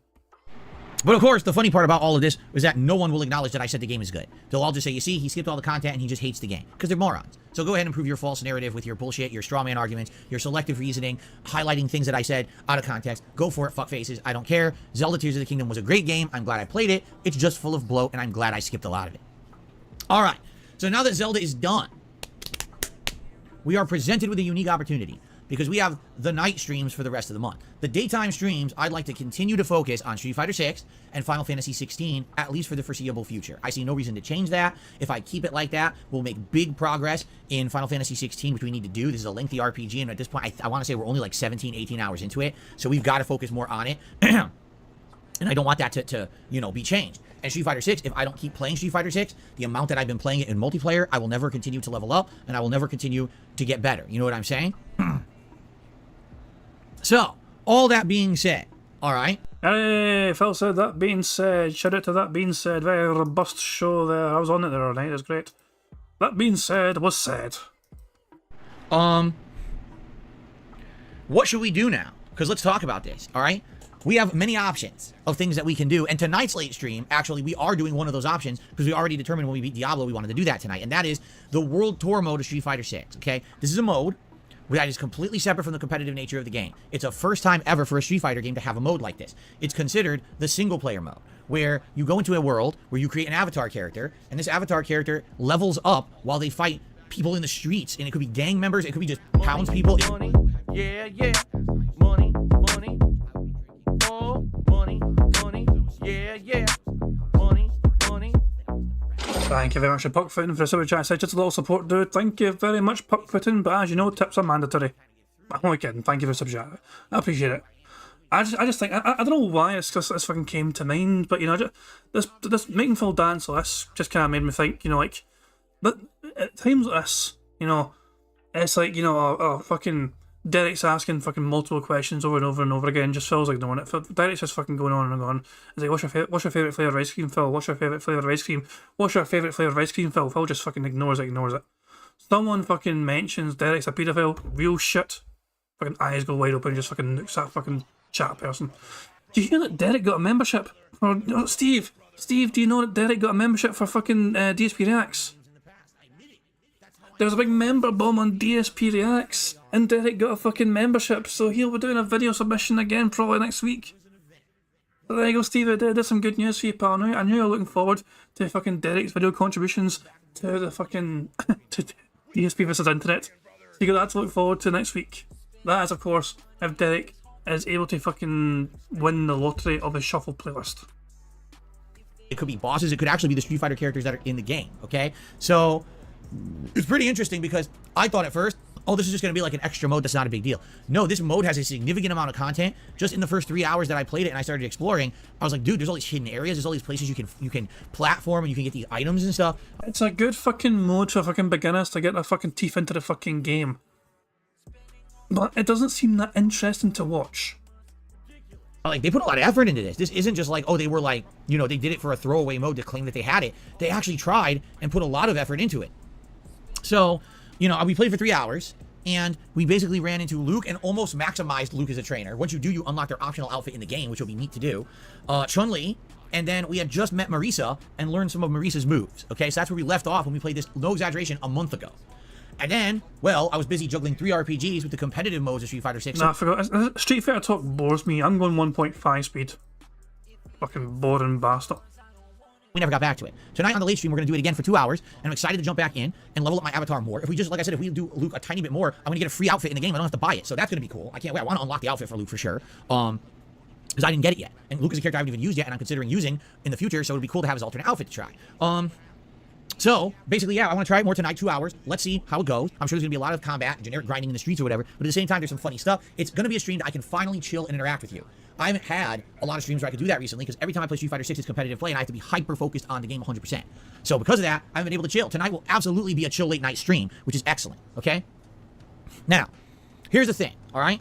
We have 3 options moving forward for night streams. I'd like to run all 3 of the options by everyone and see what they think.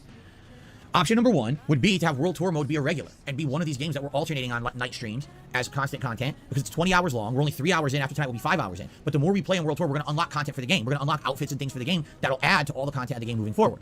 So it makes sense we eventually do it. Just the question is, how quickly do we want to do it? We held off for a month. Is it time to make it a regular part of the schedule? So that's option number 1.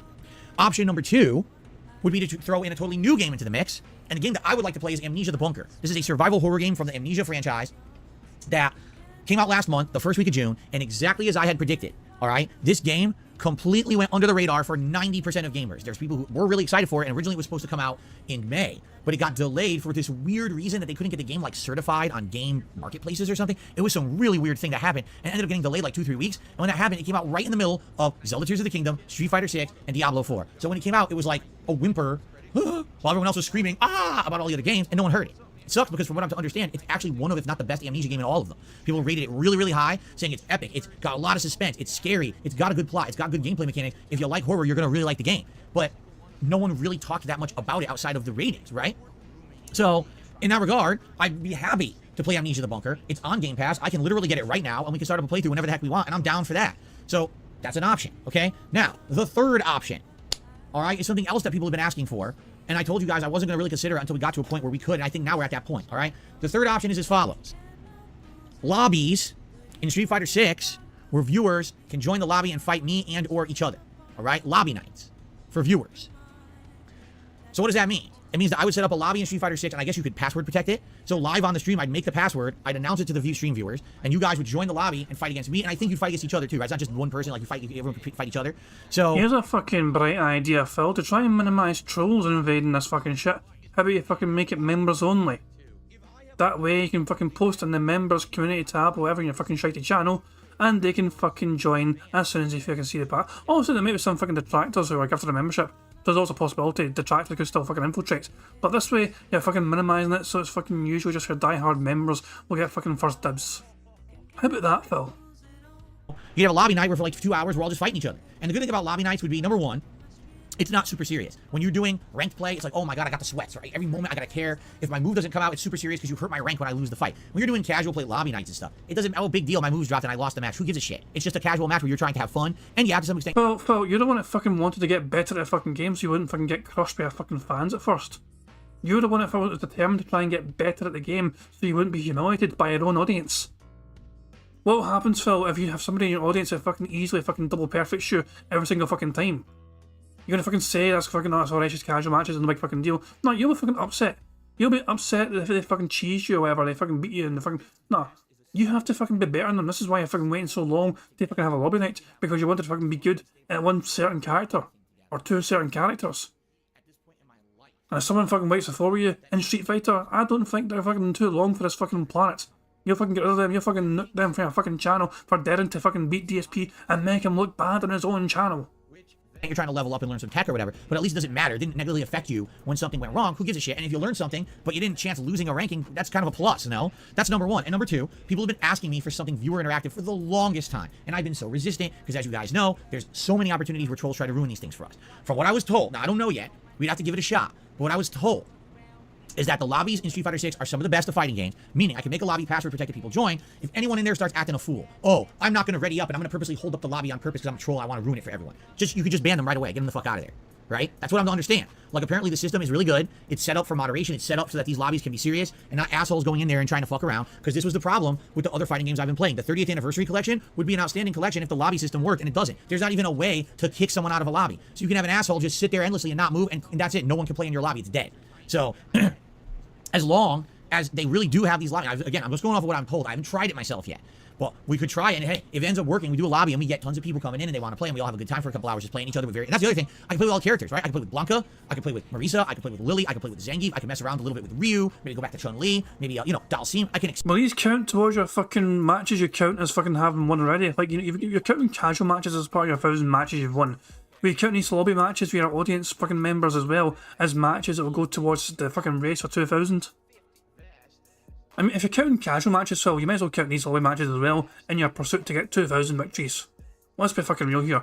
If you're going to fucking diminish the fucking 1,000 number win goal by fucking including casual, you might as well just fucking include the fucking lobbies as well. And you're a fucking army of deadheads. Experiment with these characters and not have to worry so much about, oh, my rankings, oh, I have to perform. Just messing around trying to learn, right? Trying to have fun. A little different than the ranked sweats. So I'm willing to give it a try. But I'm just going to forewarn everyone. If we try it, and somehow people found a way to game the fucking system, and now it's constant annoyance, it's constant harassment, people found a way that the lobby won't work, it glitched out, oh, you could change your name to something offensive to try to get people in trouble on the stream, and now there's no way for me to moderate or get them out of it, then we're not doing it. I'll give it, we'll try it once, and if it goes down nicely, we'll keep doing it maybe. It could be a regular thing, or maybe 1 or 2 times a week we do viewer nights in Street Fighter 6. Viewer lobby, and by the way, that's a great way to practice. It is. That's how I used to practice in Street Fighter. I would go to my local arcade, I would go to a friend's house, and we would just sit down and we would try out different strategies, different things that we had I think Phil likes the idea of lobby nights so he can fucking pretend he has friends. ideas on, different characters that maybe we're not good with, but we're trying to learn. That's how you learn. You got to grind in that environment. You know what I'm saying?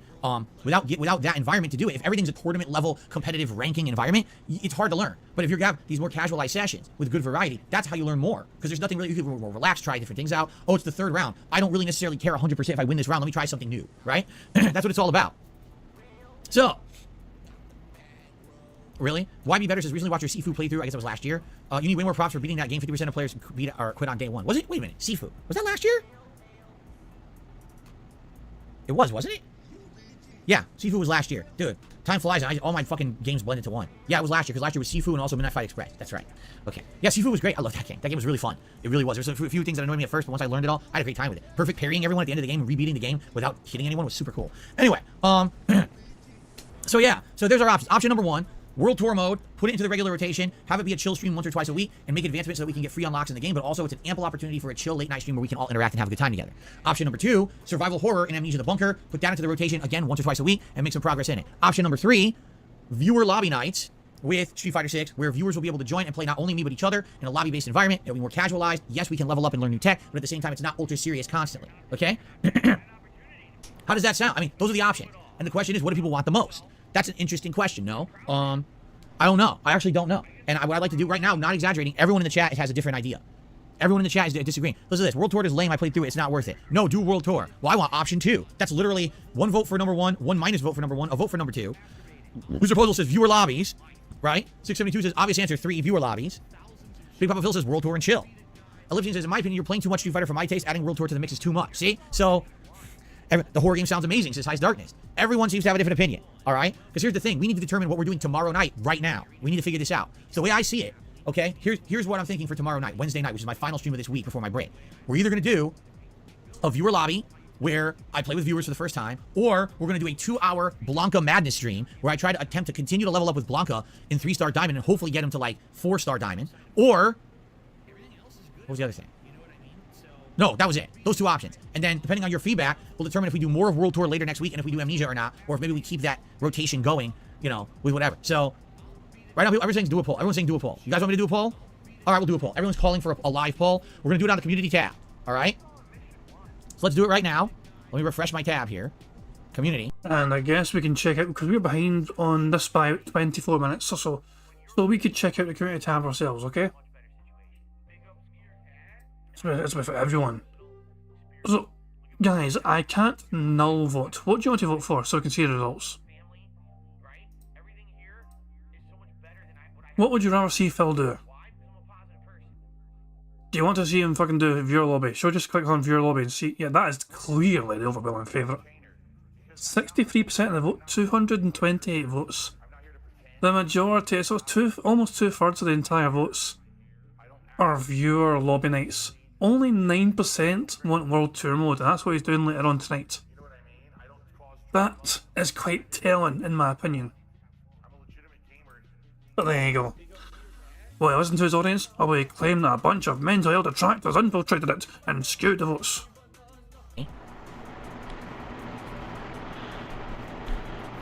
Very important poll. Now that night streams are freed up, which of the below would you like to see more of? And right away, please vote and good luck. So, the three options, as we said, option number 1, Street Fighter 6 World Tour Mode, late night chill stream vibes. Option number 2, Amnesia, the Bunker, survival horror. Or option number 3, viewer lobby nights in SF6, more casual, fun MP with viewer interaction. Oh, it doesn't fit. So I'll say casual MP with interaction. Now it fits. Right?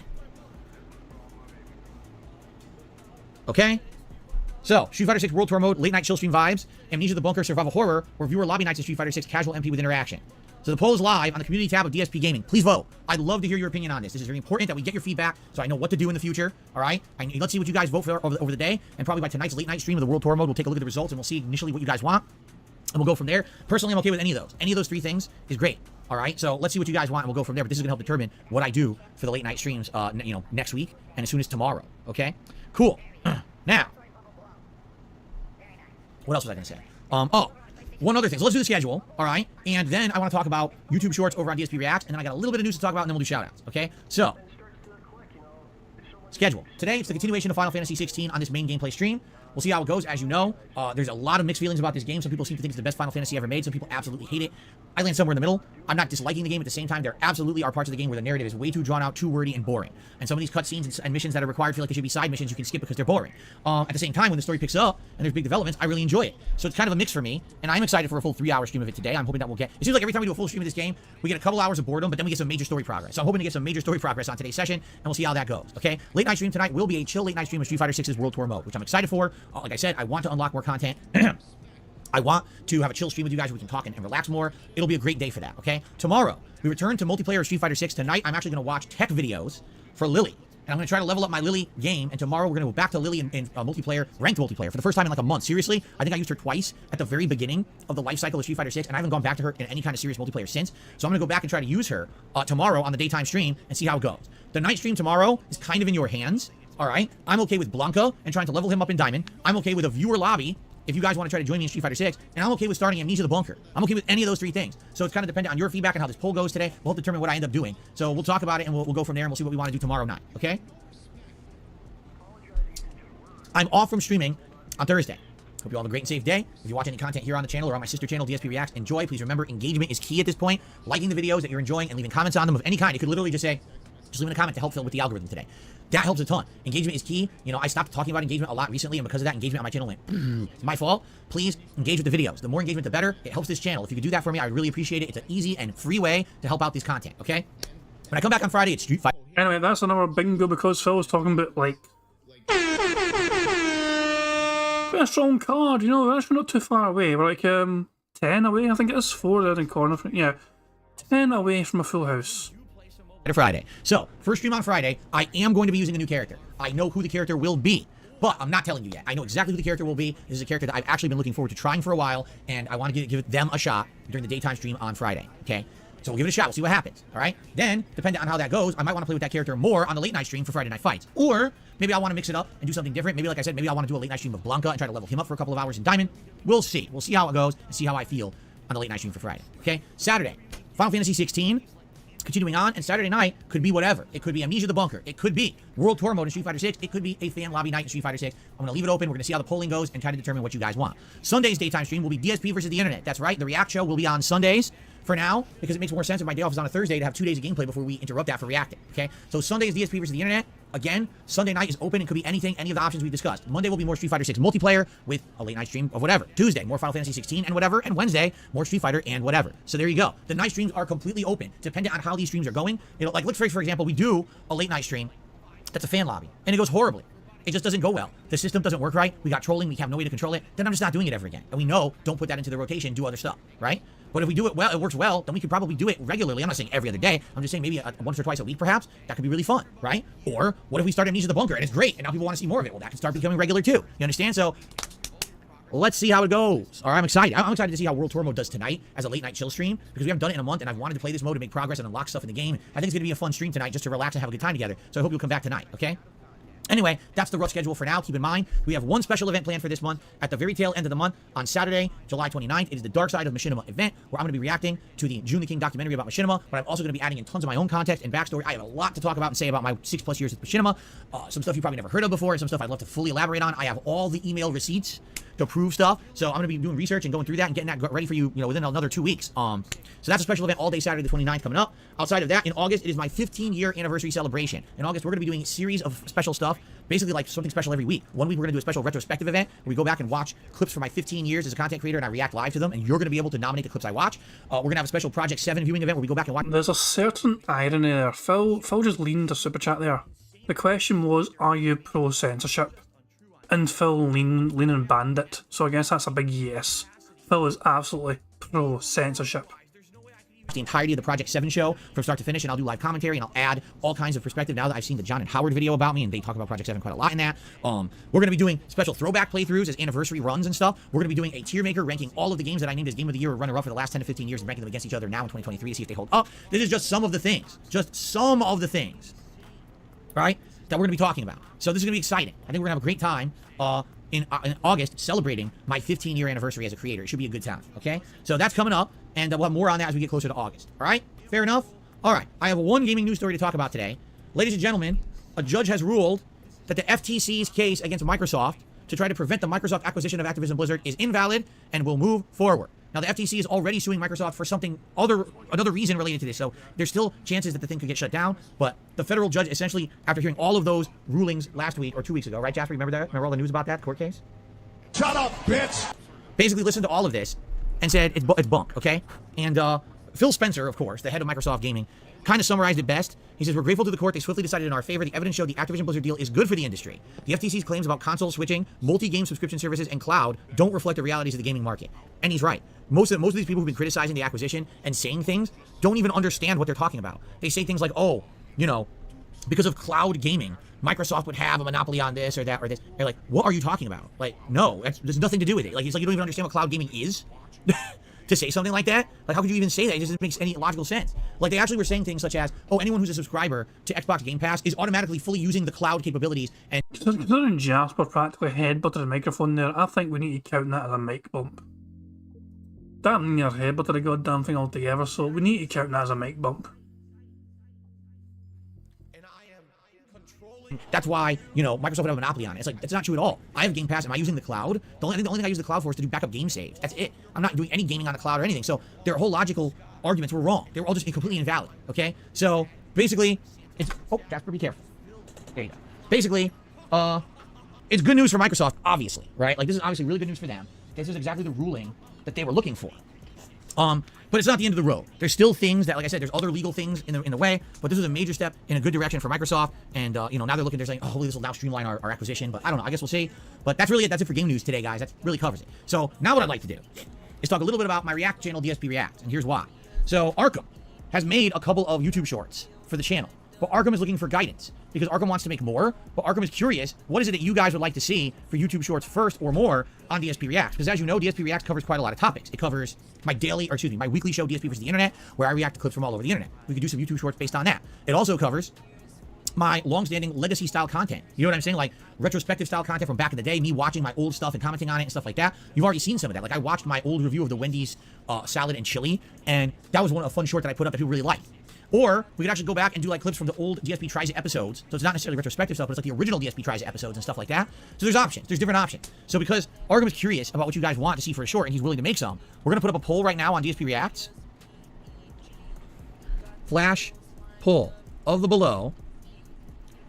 Which kind of YouTube shorts would you like to see most? Oh, hang on a second. Hold on a second. Getting a phone call from Prophet. Ahoy, hoy. Hey, how you doing? I'm not bad, not bad. What have you got in your mind? Okay, I just want to talk quickly about the Microsoft Activision Blizzard merger. I am surprised, but at the same time, I'm not surprised that it was allowed to go through, because realistically, the judge in the case, if you follow the case, really has no clue about how the gaming industry works. Like, Phil's still not understanding that, yes, Game Pass is technically a cloud gaming service. The issue is the big thing that was brought up was the Bethesda purchase of Microsoft and how everything got fucked over after that. And they have testimony and emails and phone calls and recordings of Microsoft basically saying, yeah, they were going to do this and this and this. Okay. I find it, me personally, I think it's very bad for the industry. But understanding who Phil is, because Phil is such a Microsoft fanboy, especially for Xbox, right? Because of Game Pass, he doesn't have to pay for games. And he says to the dents, he's like, oh, I got to pay for games this month. Well, no, you don't. You're either going to get it donated or you're going to play it on Game Pass. Exactly. Nintendo, he hates Sony. He wants this to pass, right? Now, it is going to be bad for gaming because I do know that they've been trying to bring World of Warcraft to consoles for years.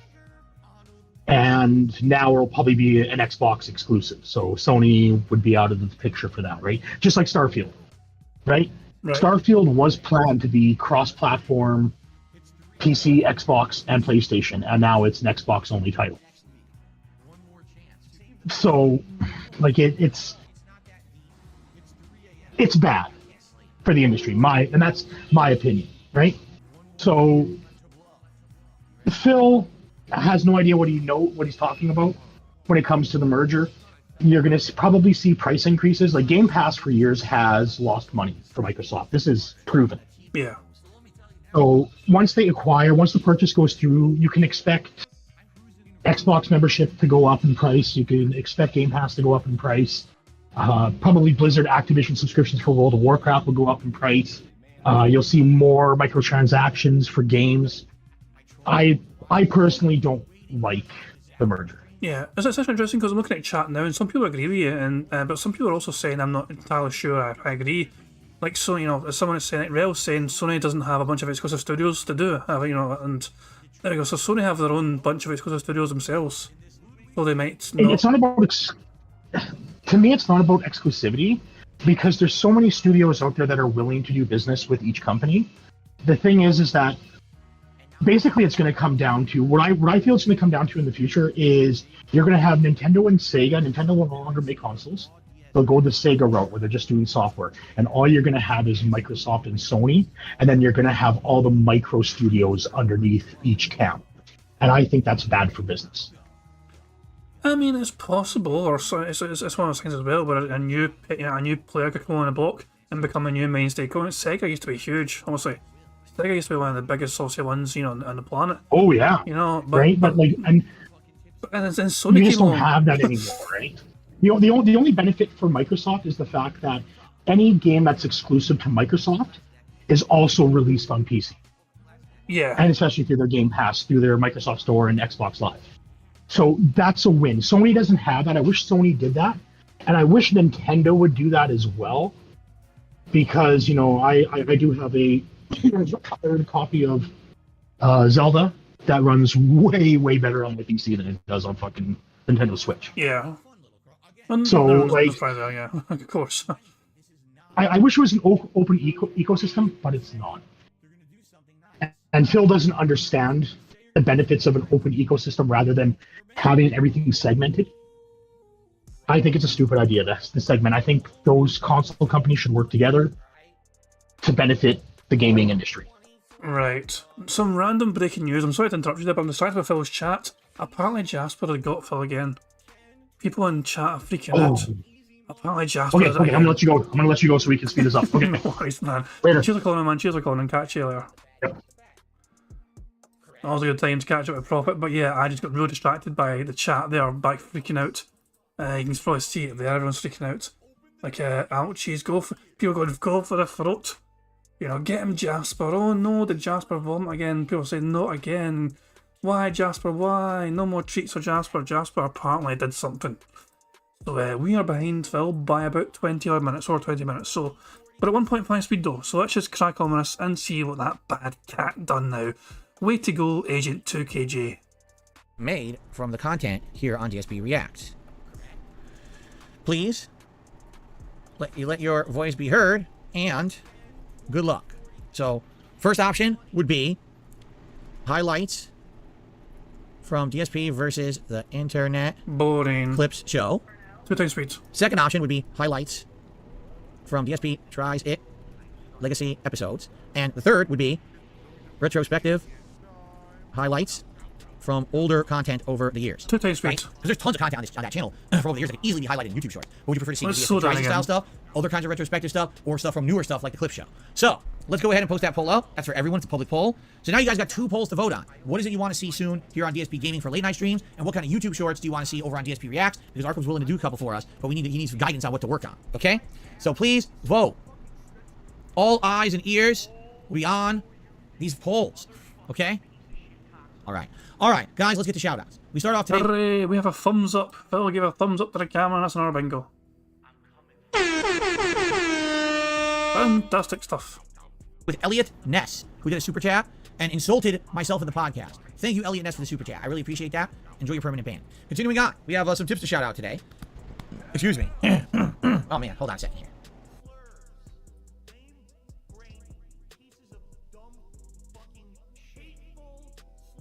Well, this is dead air.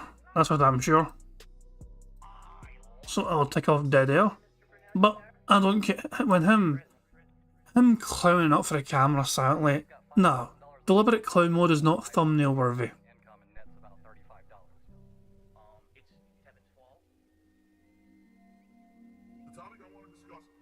Sorry, I had to clear my throat. I had like a frog in there. I had to clear it up a little bit. Okay, so let's do some shout outs for tips, shall we? We start off with a $5 tip from Vincent. He says, oh, this is interesting. Okay, listen to this. I'm a first-time tipper, and he's going to give me some tips on the World Tour mode of Street Fighter 6 tonight. Well, thank you, Vincent. I would love those, because it's the first time we're really sitting down to play it in a major way. Let's get him on the leaderboard, first of all.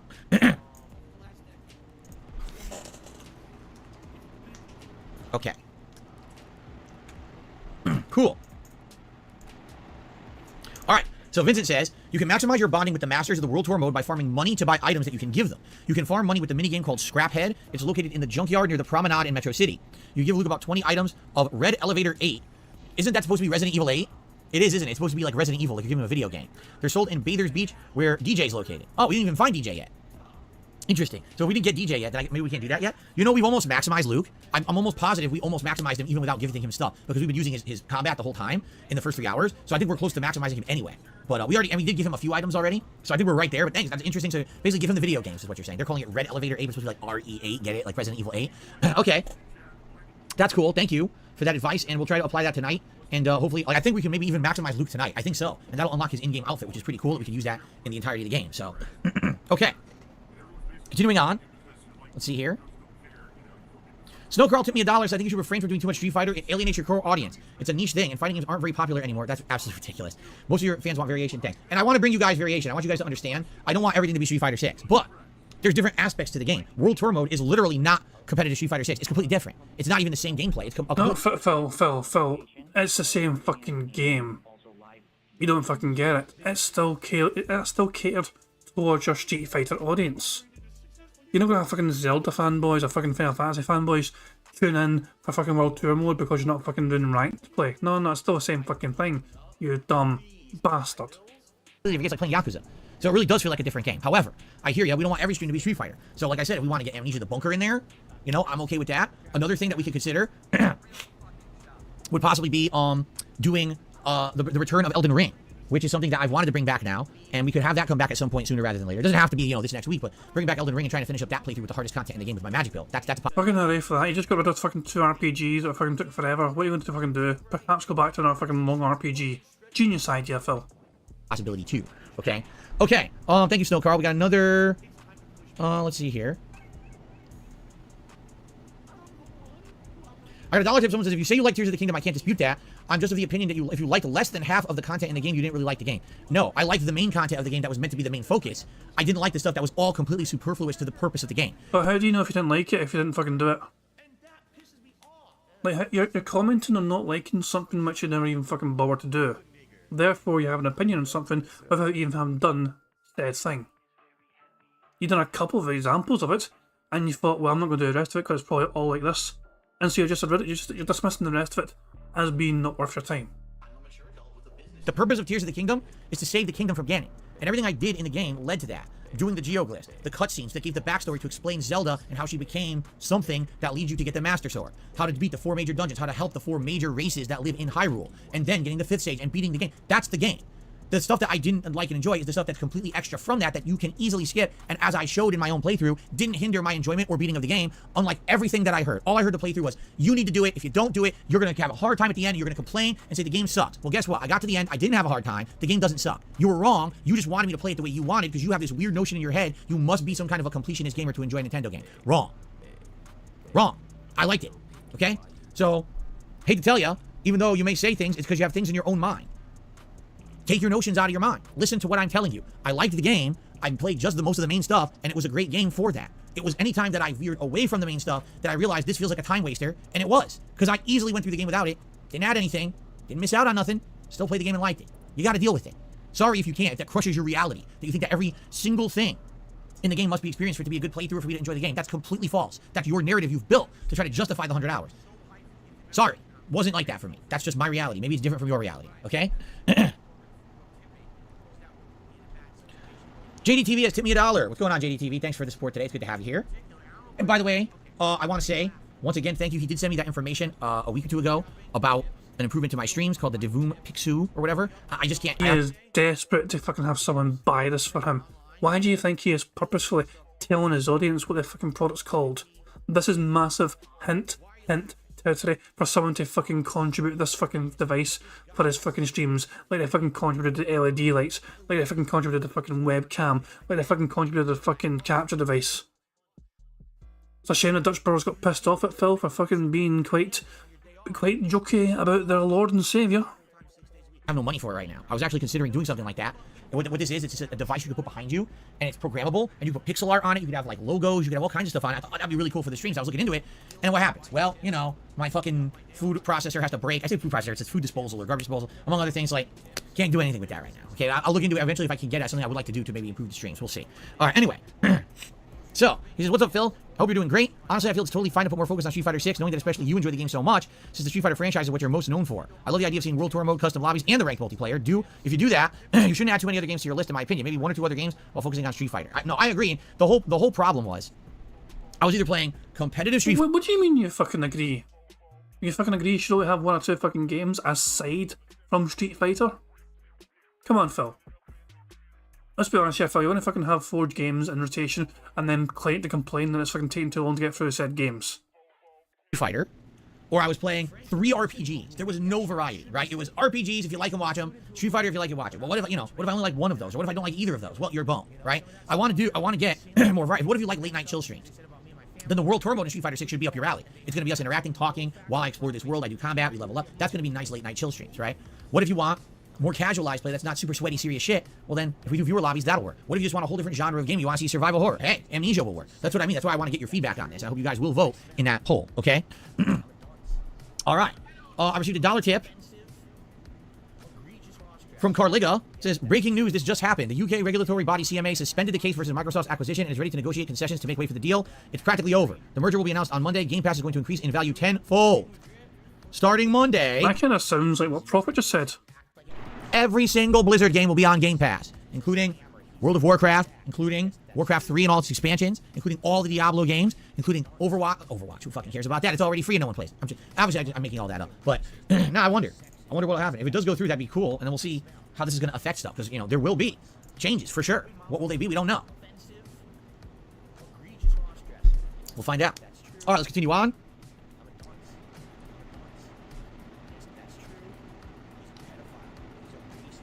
I got a $1 tip from Snow Carl. Says, it seems like recently a lot of people just try to put words in your mouth, like saying you dislike a game when you said the opposite, or trying to misrepresent your views. Why do you think this is, and how can you prevent it from happening? I can't, because YouTube allows people to do whatever they want and say whatever they want. Phil, they have a right to an opinion, just like you have a right to an opinion. Of course, those people can be fucking wrong, and just like you can be fucking wrong. But everyone has a fucking right to an opinion. Absolutely no justification, whatever. You know, like all these years that people say things about me that cannot be factually proven because they're not factually true, but because they present 27 cases of circumstantial evidence that have all been fabricated, it must be true. So it sounds like WWE Champions Cup. It sounds like some WWE Champions Cup. And of course, we are not far away from the anniversary, the 1-year anniversary, the 24th of July, 2022, a date that will live forever in DSP folklore, where Jasper, 2KJ himself, fucking exposed Phil's phone for all to see in the Daily Crap, showing WWE Champions on his phone. Just keep saying it about Phil, right? Take everything I've said about Zelda out of context and say, oh, Phil said all this and he hates Zelda. Well, no. Did I say all this? If you directly quote something I said, yes, I said it. But did I ever say I hate Zelda? No, not once. So how can you say that? But YouTube allows it. And people say, oh, that's free speech. No, it's not. There's a difference between free speech and defamation or slander. Free speech would be, you have the right to criticize. You have the right to say facts. You don't have the right to literally make shit up about someone that's considered harmful to them. That's illegal. It always has been. But people get away with it all the time because there's no regulation on YouTube. You can do and say whatever you want and no one holds you to task for it. YouTube doesn't care unless it's like harmful to children or something like that. They won't ever take action. They say just go sue them then, right?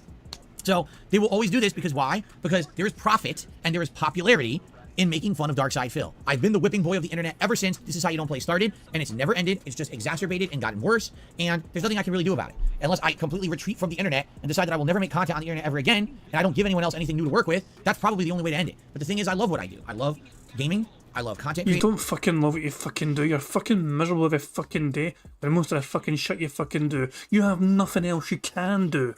What in the fuck are you going to do if you don't fucking play games for a fucking living and just fucking stream to your fucking dedicated audience, fucking begging for fucking bills every single fucking day?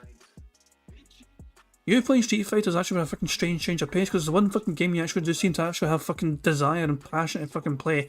Every single other fucking game, you're just going for the fucking motions and don't give a shit about the fucking game whatsoever. You just want to fucking get to the goddamn end and then proceed to the next fucking day when you do it all over again. Same fucking cycle. Beg for fucking money. It's leading up to your fucking day off so you can spend all that fucking money and then start begging again for some more fucking money as you play games badly the following day. I love interacting with you guys every day. I have passion for it. If I didn't, I wouldn't be here every day doing it. I would have given up a long time ago. All right, so I'm not going to give up on it. I'm going to continue to do what I feel is meaningful. Because you guys, Of course you're not going to fucking give up. Because what else is there? Phil, what's your alternative? If you decided, you know what, I don't actually fucking like gaming anymore, I'm going to do something else instead. What the fuck would you fucking do to sustain the fucking lifestyle which is fucking unsustainable to you unless you fucking beg profusely? You fucking have to fucking, you demand pretty much $100 per fucking stream. If you fucking go through a day where you've not made $100 to $150, then you think that's a bad fucking day. That's an incredible amount of money to need per day. You have fucking like 2 or 3 slow days in a fucking row, you fucking make a fucking emergency video, you put the black shirt on, and you fucking say, guys, support us slowly, please step up with contributions. And what is it we're hearing this month now? Oh, YouTube supports me slowly. Please guys, please support YouTube more. Please do memberships more. Please do super chats more. Please do this and that. Every single fucking day of it fail, you are fucking begging in some way. What else is there for you to do? This is all you've got. This is it for you. This is your fucking eternal purgatory. You're gonna be fucking begging until the day you fucking die. tell me it's meaningful every day, so I'll keep at it. And I will ignore the white noise nonsense. All I can do is urge people to check out the content for themselves rather than listen to what everyone else says about it. Why is it that there's so many, I'm not even kidding you, hundreds to thousands of people on this internet, on YouTube particularly, who have all repeated negative memes about me? But then when you come to the streams and you watch, you're like, well, wait a minute, the meme's not true. You're right. But I can't stop the meme. That's just the nature of the business, right? And I'm sadly one of the people who's most negatively affected by it, and there's nothing I can really do, okay? So, ignore it. That's what people are like, well, why don't you do something about it? I can't. What could I do? Get a lawyer, try to sue people for 5 fucking years and have a long drawn-out legal battle that will go nowhere and probably not even result in anything meaningful? Like, what's the point? Or I could just sit here and be positive and make more content every day, continue to be me, continue to be real with my audience, and just have a good time, right? You're gonna be fucking real with your audience, but if someone complains about what you're fucking doing or saying, you just say it's a fucking character or whatever. Also, I'm taking drama. This is drama talk. Definitely fucking drama talk. That's what all I've ever wanted to do to begin with. I never became a sellout. I never became a shill. I never became someone who played the game. I don't do this just for money. A lot of people have issue with that. How could he turn down $50,000? Because I'm not in this for money. I'm in it for the love of what I do, for passion, to be legitimate, to feel like I'm putting out meaningful stuff for an audience that wants that kind of content. That's why I'm still here. I wouldn't be here. I would have quit years ago. When the harassment got so bad, I would have been out of here, man. But people don't get that because they can't see past their own world mindset, their own little, very short-sighted way that they enjoy their own lives. They can't understand that other people have bigger, better things to their lives. They don't get it. Well, I don't care about those people. I care about you and me having a good time on stream, so I'll just keep going. I received a $1 tip.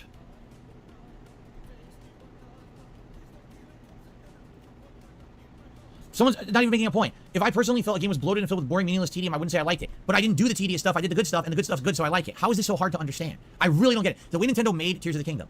Here's the meat of the game. It's really good. Here's all this extra stuff. You can do it if you want, but if you're someone who doesn't have a lot of extra time or you have 100 hours to play, you don't have to do it. You can just focus on this stuff over here that's really good. So why wouldn't I think the game is good? What don't you understand? I mean, do you have any common sense in your fucking head? I don't know what else to say. Yes, I can like the game, even though I don't like the side content of the game. If you don't understand. But you didn't do the side content in the game, so how do you know if you like it or not? You ignored the majority of the side content, You're dismissing all side content as bloat, even though you barely touched it. That's the point. So how do you know it's fucking bloat if you barely acknowledged it? Understand that. You know, I don't know what else to say. You got to mature up a little bit. Again, it's like to you, it's like, well, either you love it or you hate it. No, that's not reality. Reality is not black and white, yes and no, good and bad, like and hate. That's not life. The sooner you learn that, the more mature mindset you have, the better. Stop with this bullshit. It's like the mind of a child, the way that you're talking, okay? Okay, Phil also said business, so I can tick off business, and that's not a bingo. Good stuff indeed. Up 2 seconds, I'll just check something here. Oh, I thought something else came up. So just 2 seconds, guys, 2 seconds. Jeez, great, look at that. Just checking Discord. I don't mean notification Discord, so I was just checking it. Yeah, very strong bingo card. We're 4 away from a full house. Phil, you're fucking freaking out over nonsense as usual. You're misunderstanding people's fucking points. You are dismissing the entirety of the side content in the fucking Zelda game as bloat when you barely touched on it in the fucking first place. This is what the fucking point is, Phil. You're free to dismiss the fucking side content you touched on as being bloat, as waste of time. The stuff you did do, you think is a waste of time. That's a fair enough opinion. That's your opinion. That's if you want to think of the stuff that you did, the side content as a waste of your time, that's a perfectly understandable opinion. But if you're dismissing the entirety of the side content, which you have no experience in, you have no notion of what it was like, and you're dismissing it all as bloat when you have no idea what that content was like. So you're writing it off already without even experiencing what it was like. And you're saying it was all a waste of time, it was all bloat, and it was not needed. But you have no idea what it was. So you formed this opinion without having any understanding or experience of what it was. Alright. JDTV took me another $1. Says no worries regarding the Voom device. Take your time. I feel it'll definitely improve your setup. Obviously, you don't have to buy it now. It's up to you. I have an idea regarding viewer lobbies. Don't worry, he is not going to buy it. I can guarantee you one damn thing. Phil Burnell is not going to buy it. With the amount of times he keeps repeating the fucking product name on his streams for his audience to fucking, understand what he's saying, somebody will get it for him. Just you fucking wait. I will guarantee, I'm going to fucking guarantee this. Phil Burnell will not have to buy this fucking random product. He is going to get sent it by a denthead because he is going to repeat it often enough on his streams for somebody to pick up the fucking hint and send it to him. I guarantee it. You can do a viewer lobby tournament. Oh, see, I don't even know how that works. I have absolutely no idea how anything like that works. Tournaments or whatever. I know that you can set up online tournaments or whatever, but I don't know how they work. I haven't given them a shot because, for me, all this time, it's either been competitive, ranked, or playing RPGs. There's been no time to do other stuff outside of that. And if I didn't play as much ranked as I did, I wouldn't even be as good as I am at the game right now. I'd be way behind. So I needed to play it the way I have so far. Now, we're going to have some schedule freed up because I beat 2 of the RPGs, so now we can try to dabble in this other stuff. So I don't know how the tournaments work. If someone has ideas you want to share, let me know. I'd be open to suggestions, okay? Okay.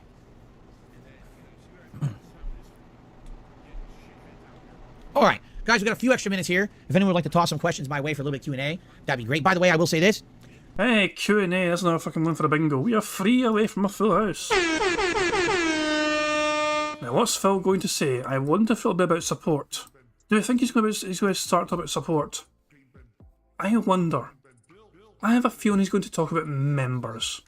Thank you to those who support my content. Oh, what do you know? He's talking about support. Amazing. It'd be great if you could support my streams today, whether it be a like on the stream for engagement purposes, perhaps a super chat or a super sticker, maybe a membership or a gifted membership. We did sadly lose a bunch of members over the course of the last 1 to 2 weeks. It'd be great to build up the member numbers on the channel. Again, that helps tremendously, so please consider becoming a member if you like the content. And, of course, tips are also great. Thanks to anyone who tips.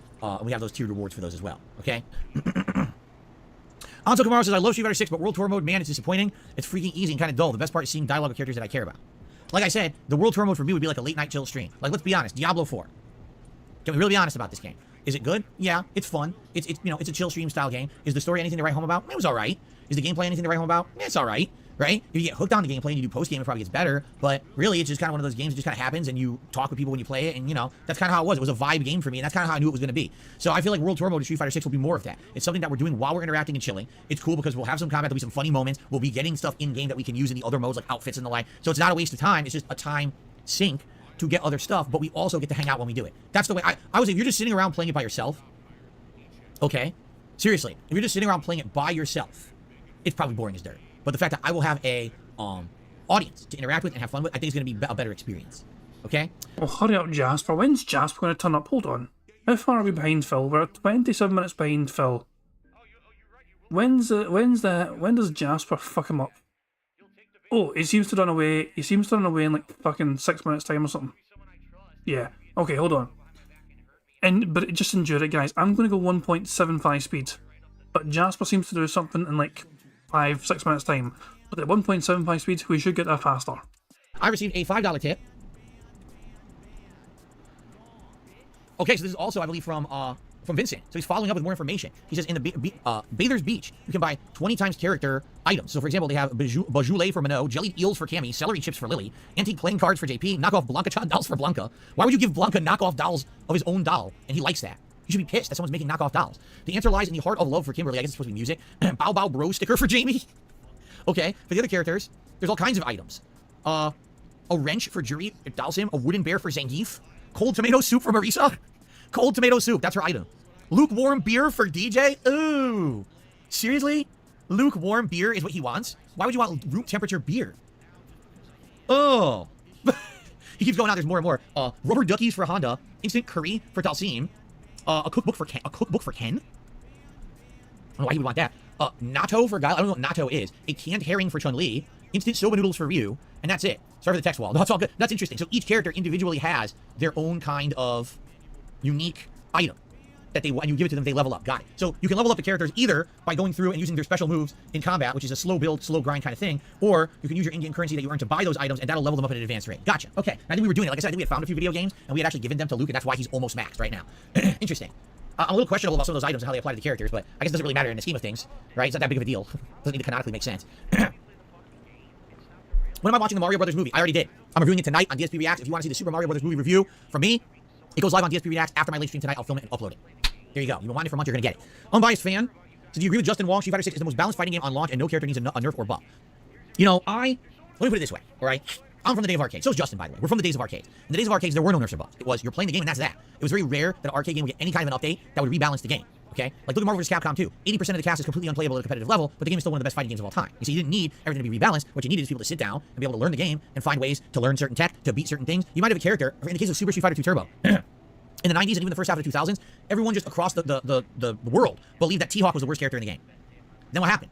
People discovered tech for T-Hawk, and now T-Hawk is considered upper mid to top tier because he has these setups he can do, kick throw setups that are unavoidable for most of the cast. He just gets them and wins, okay? Now it takes a ton of execution to do them, but they're insanely godlike. So that's the thing about these old games that never got rebalanced or changed. Since they stayed the same for so long, people were able to learn this tech and learn ways around stuff. I mean, Sagat, everyone says old Sagat in Super Turbo is ridiculously overpowered.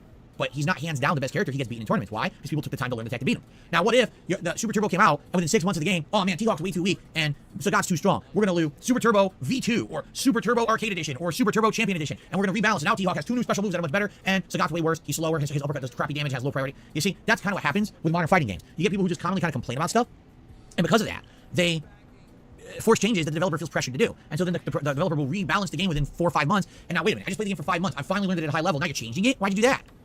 Right? So here's the thing. Right now, what are my personal opinions? Of the things that I've done in Street Fighter 6, I feel Zangief is underpowered and should be improved in a couple various ways if he's going to be... Jasper! He just scratched the shit out of my leg with his claws. Jasper! Why'd you do... Yay! We couldn't really see much yet, but let's oh, the moment of pain. The moment of pain. There it is. Oh, hold on. This might be thumbnail worthy. This might be thumbnail worthy. Oh, beautiful. Let's see the moment. There it is. The pain. The pain. Oh, yeah, that could be the best one. Hold on. I need to go full screen for a sec. Money, money, yeah, yeah. Money, money. Oh, money, money, yeah, yeah. Money, money. Thank you very much to Barrett Wells. Super chat. He says, I think he thinks tech means technology, but means technique in this context. He's taken the word out of context. Absolutely, I would agree. I'm sorry. This Phil being hurt by Agent 2KJ Jasper. What's the best one? What's the best one? It's like what's the most extreme pain, do you think? That's when it first happens. And then we've got more faces here, more faces, and then the guy just goes away. And then he's like, my knee, or my lap, or whatever. Which one of these? Which one? The peak of the arc. So, round about here. I think here. This might be the height of it. Phil's head is most vertical as well. Symmetrically, it is quite appealing, I think. You know, everything's lined up, apart from his hair. Although there's nothing I can do about that. The mouth is lined up, the face is lined up, everything's lined up perfectly, apart from the goddamn hairline. But it is what it is, what can I do? That's fucking because his mum fucking combed it for him until he was 16. So, right. Here we fucking go. Oh, fuck me, man. Agent 2KJ representing for the fucking detractors. And there it is. Phil's face whenever he fucking gets a $7 tip stream. How's the fucking poll going here? Can we change our votes and what, update? That was just refresh the fucking thing. So, there we go. There's actually some change here. So, World Tour Mode has 9% of the vote. Amnesia, the bunker, has 32%, and the Viewer Lobby Nights in Street Fighter 6 has 59% of the votes. That is 354 votes. I'm going to untick because fuck Phil and his shitey polls. I don't care.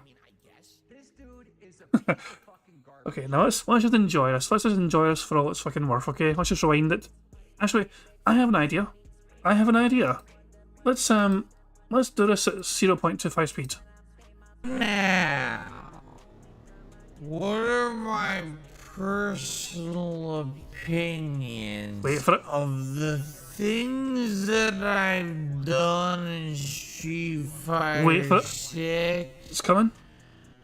I feel Zangief is underpowered. Oh, hang on. I went a bit too far back, but fuck it. Let's just wait for it. And should be We're committed. improved in a couple various Wait for it. ways Here it is. if he's gonna be Jasper. Jesus Christ. Jasper. One more time. Ways if he's gonna be Jasper. I mean, that's just why is this so fun? I mean, this is the best part of Bingo. Hands down, has been the best part of Bingo so far. One more time, in full screen glory. Various ways if he's gonna be Jasper. It's fantastic. Okay, let's see the aftermath. Let's just see the aftermath. We can always go back and enjoy it again, but let's just check out the aftermath of and of course Phil had to fucking go. I think Phil actually started bleeding because of this. 1.25 speed. He just scratched the shit out of my leg with his claws. Jasper, why'd you do that?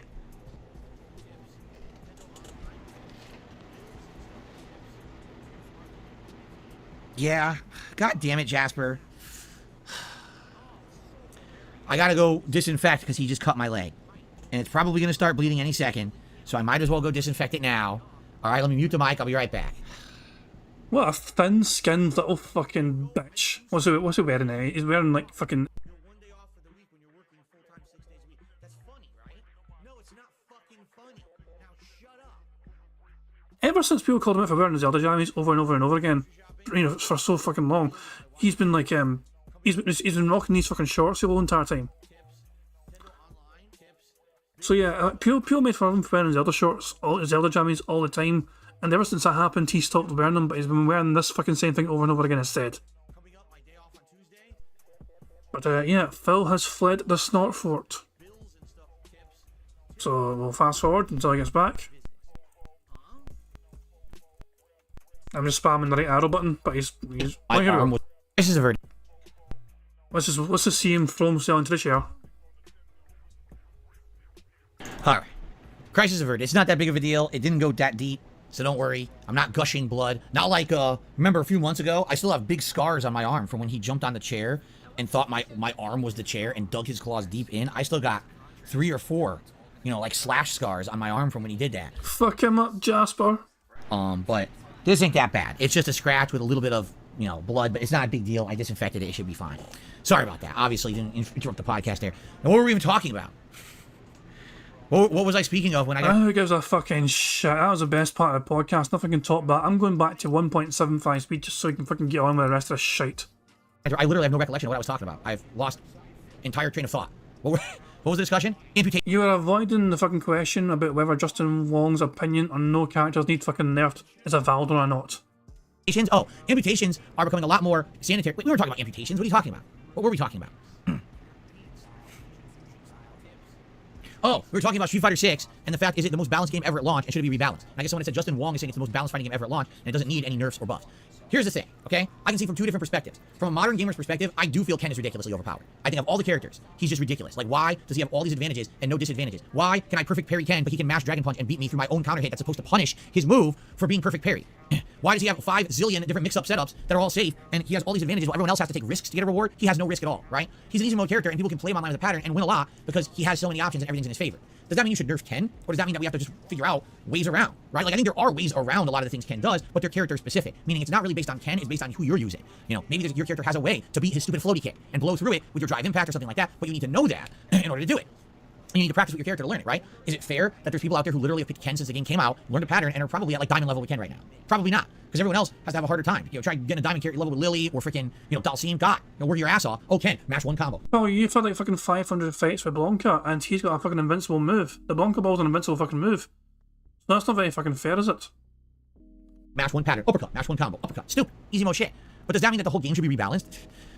Again, I see both sides of the coin, because some people would say yes, and others would be like, nah, I think let's keep it as is. The longer you keep the game as is, the more potential people have to learn tech in the game to beat the overpowered stuff. Same thing like Zangief right now. Everyone's saying they think Zangief is pretty darn weak in this game, that he needs more tools, that he gets completely destroyed in the corner, can't really get out, right? And everything, I think that people thought originally Zangief was going to be one of his strongest iterations, because Drive Rush, he'd rush right up in your face and grab you or do something, but it's really not. He's really weaker, because everyone has these abilities to kind of do mid-range rushdowns. He really doesn't have great answers for it. Does that mean that Zangief should immediately be buffed and given new special moves or better properties? I don't know. I kind of feel like with these newer games, you gotta give him time. Oh, Phil made his way into scrub coats again. That's fucking... Hold on.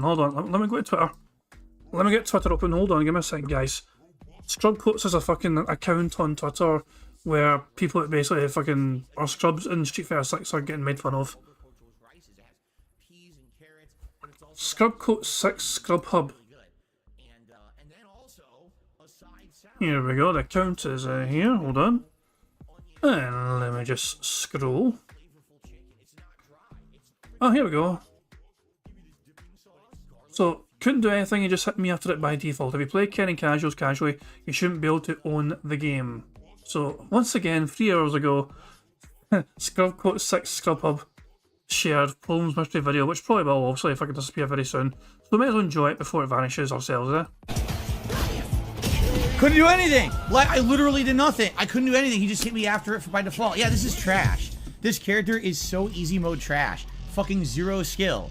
Never reacted to a move I did. Just played a spam pattern and everything interrupts and everything reacts instantly. He sucks.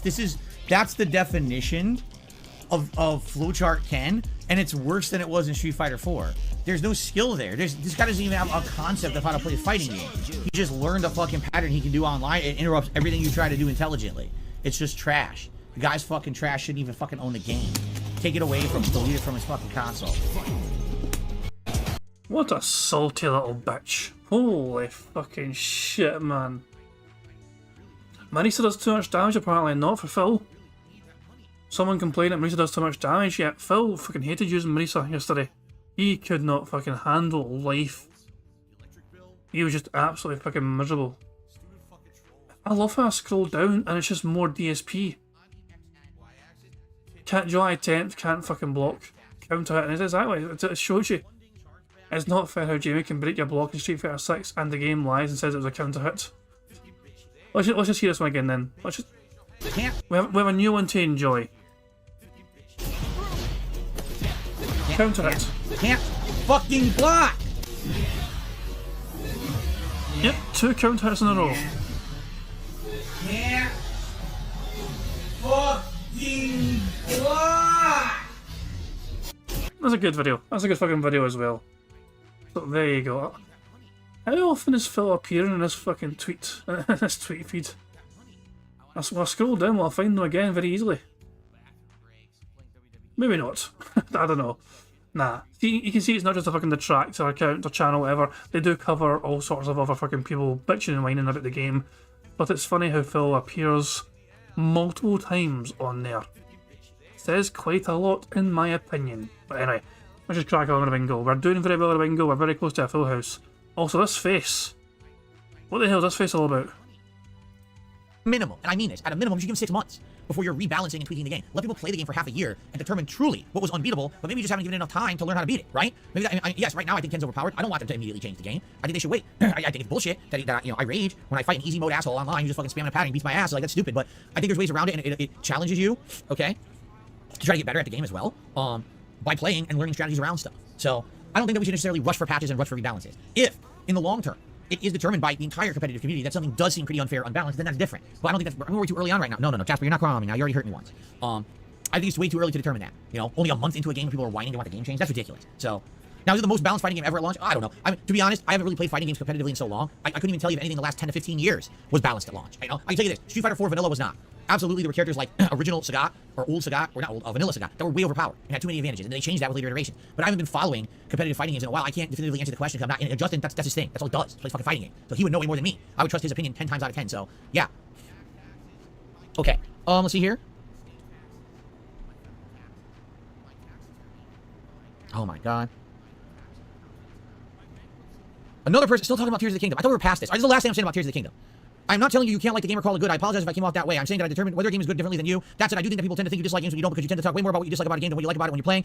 If the majority of what people are hearing you say about a game is negative criticism, I think it's understandable that they might think that you don't like the game. Well, I'd like to tell you this: that's not what happened, because when I actually played the game, if you listen to what I was saying a lot of the times I was really enjoying what I was doing, especially when I was exploring those glyphs or when I was actually doing the major dungeons, or when I was fighting any of the major bosses. The problem that what got clipped or what was highlighted on the internet was my criticisms, and that's what people hear more because you go for the viral memes. And since you're going for the viral memes and taking things out of context of the original playthrough rather than being there for the streams, you get to think that that's what I said more than other things that I actually said that were positive. So the best way that you should approach things in life is to actually do a little bit of research before you make a judgment. If you actually were here to watch my streams, you would know that I liked the game or that I hated it, and that's the truth of the matter. So I don't care what anyone else says about what I liked or didn't like about the game. I have my own opinions, and those are the truth, and I don't care about what anyone else says. So you should listen to what the person says, take it from the horse's mouth, and not from whatever asshole those who's trying to make a meme on the internet and make money off of it. Okay, thanks for the tip. I'm not entirely sure, but I think Phil said, I think Phil said meanful at some point in there. Alright, are we good? Alright. Guys, thank you for a fun podcast. I hope you enjoyed the show. And, please vote. Your opinions are very important to me. Do you want to see World Tour? Can't just fucking say your opinions are important when you fucking didn't even you didn't even fucking pay attention to that guy's question. You sped Reddit without acknowledging what the fuck he said, and then you fucking ranted and raved about your own shitey, regurgitated opinion about your Zelda experience. You didn't even take in what the guy was saying to you. You just fucking repeated yourself over and over again about your own shitey thoughts on Tears of the Kingdom. And how, you know, you're fucking pissed off at everyone else fucking thinking you're shite at the game. Street Fighter 6 regularly hit my content. Do you want to see Amnesia the Bunker begin? Do you want to see fan lobbies in Street Fighter 6? Do you want to see clips and or shorts on DSP Reacts from DSP vs. the Internet? Do you want to see highlights from previous DSP Trizits? Do you want to see more retroactive clips from older content? What do you want to see? I need to know. So please vote on those two polls, one on the community page of DSP Gaming and one on the community page of DSP Reacts. And I thank you all for watching the Level 1 podcast. I hope that you enjoyed it. I hope that some of you will stick around and watch me play Final Fantasy 16, but if not, I hope you had a good time. I'll see you all tomorrow. Peace out. Okay. Let's get set up. I do have to briefly use the restroom before we begin. It will not be a long break. It'll be like a shorter break for me to use the restroom here. But let's get set up here. Looks like my... Why couldn't he have used the fucking restroom when he was fucking disinfecting his leg or whatever? I mean, he's pretty much... I assume the disinfecting stuff was also in the bathroom. Or why not just go to the bathroom while you're away cleaning up? The webcam border is the wrong color, so let's fix that. I'm gonna go with blue today. I think a blue border is nice.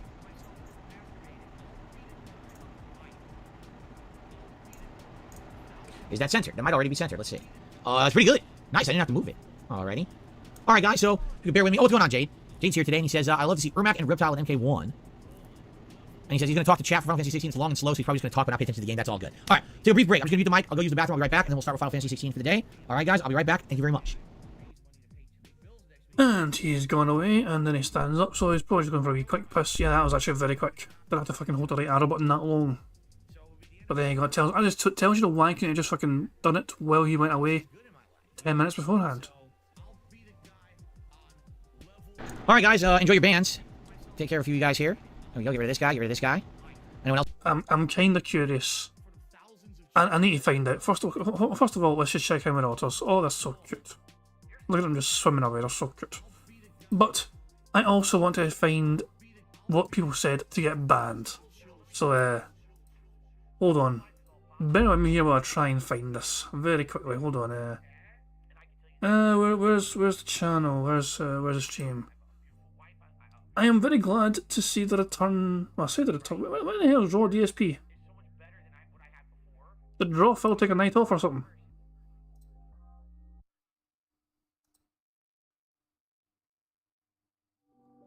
Yeah, I guess Raw Phil didn't do anything today. They were meant to do something today, Raw DSP, Raw Phil, but the stream never started. I guess maybe something happened. I don't know. But we have Dark Days Mirror. So I'm going to Dark Days Mirror and I'm going to see what chat said to merit their leaning bans. So we're around here. So who's all... Rob Shekels said, has Phil considered getting his bladder checked?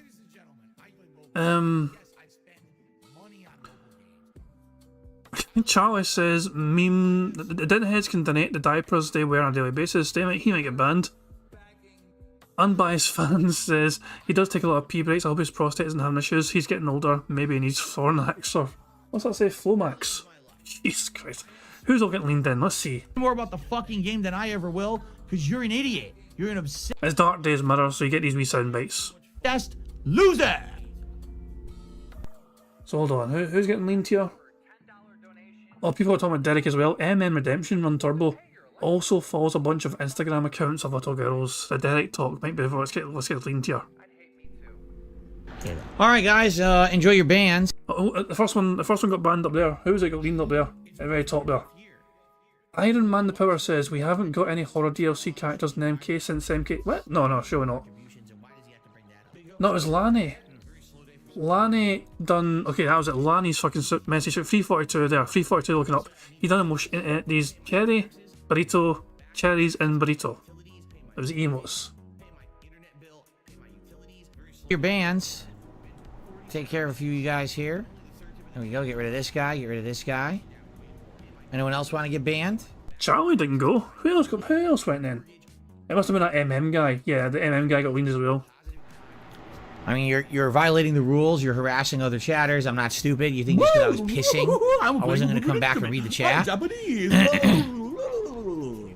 Hope you enjoyed. Remember, it's perfectly fine for Derek to violate whoever he wants. It doesn't matter their age. They can be fucking little girls, but he can violate them as much as his heart's content. Derek is okay to do that. Phil thinks that's perfectly fine.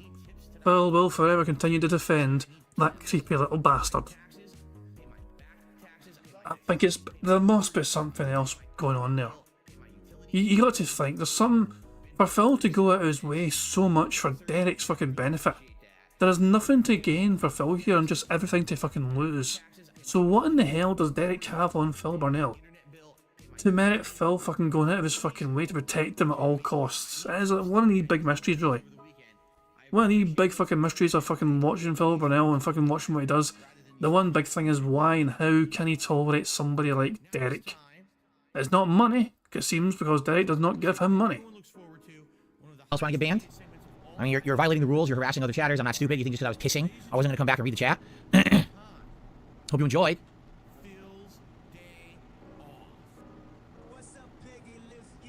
Okay. Alright, we ready to start? Actually, the controller's over there. Can imagine if Derek was 1 minute man, because that's how long his strokes last. Let's begin with Final Fantasy 16 for the day. I hope the game gets good today and we have some good stuff, I hope. Last time around we had some developments. We unlocked the Chocobo mount, which was interesting. And we learned a little bit about, basically, Clive's mother is really hating on the Brandon and trying to kill them all, right? So basically because of that, we've been trying to figure out what's going on. I think we're going to try to stop her or whatever. And we actually met up with, what's his name? I forgot the guy's name, Wade, from the earlier game. He was one of the bodyguards or whatever, earlier in the game. And we did a mission with him, and that's where we adjourned. By the way, look, it's just opened up a new side quest with a plus on it, so we should do it. Hello, Juan David Ortega. How's it going? Alright, let's continue. Hello, everyone, and welcome back to Final Fantasy 16. He is now recording for YouTube, which means that is going to bring an end to bingo. Paul did not have enough snorts or burps for us to get a free space, sadly. He only had 61 likes as well, so no bubbles were blown either, and we were falling short as well of 100 likes. But it wouldn't have mattered anyway, because even if I had a free space for likes, we would have still been 2 away, so it is what it is. We're close, so 22 out of 25 is still a very strong card indeed. But yeah, it is what it is. Let's go to live DSP and see how he's doing. He started the stream on $17. So if I refresh the stream, I'm starting to remember. Okay. 1 Minute Man has been and gone and dropped off his daily contribution, so now Phil's at $37. There you fucking go. So there we go. I'm just gonna wrap things up there, I guess. You know what I mean, guys, thank you very much for being here. I hope we all enjoyed the bingo antics, because it was quite an enjoyable bingo, actually, in the grand scheme of things. We got to see Phil get hurt by Jasper, which is always a fun time. It's always good to see Phil suffer, as you see. A couple of interesting rants as well, you know, but in the grand scheme of things, Phil plans to bore his audience with fucking, you know, World Tour Mode of Street Fighter. I'm sure that'll go down like a fucking lead balloon, but, you know, you know what it is. It is what it fucking is. Apparently Phil's having internet issues, boo fucking who. All I know is that we're done with the bingo, we got through the fucking podcast, and it's time to wrap things up for today. But guys, I'll be back tomorrow with some more bingo antics. Remember, usually on Wednesdays I'm not here, because Phil is usually not here, but in this case, Phil will be here because his day's off right now, Thursday. So, we'll have one more final bingo session of Phil's week until his day off on the Thursday. So, apparently we're at 99 likes. We're so... guys, I'll tell you what. I'm going to play the bubbles for you. I'm going to play bubbles regardless. I mean, at the very least, I'll give you guys bubbles, because 99 that's still a good fucking achievement. So, but I want to make sure I'm showing DSP. So I want to make sure DSP is, you know, paying attention to the bubbles, okay? I'm gonna find out who the fuck you are. Let this be noticed. And you are done. Oh, yo, that smells really, really good. I love it. There you go, guys. Thank you very much. I mean, we're that fucking close to bubbles, so I don't want to fucking deny you guys, you know what I mean? I do appreciate it. Thank you very much. But yeah, we're going to end on the otters, though. You know, we're going to end on a wee wholesome note, just watching the otters enjoy themselves swim about the screen. But yeah, guys, I'm going to end how it always ends things. I'm going to play Notorious PIG contributions made by the excellently talented Pixar Animation. So guys, I hope you enjoy the rest of your Tuesday, how you wish to spend it, and I'll catch you all tomorrow with some more robust bingo antics. But until then, guys, have a good one, and I'll catch you all later. Peace out. On September 14th, a pre-authorized payment of $16.51 from PayPal.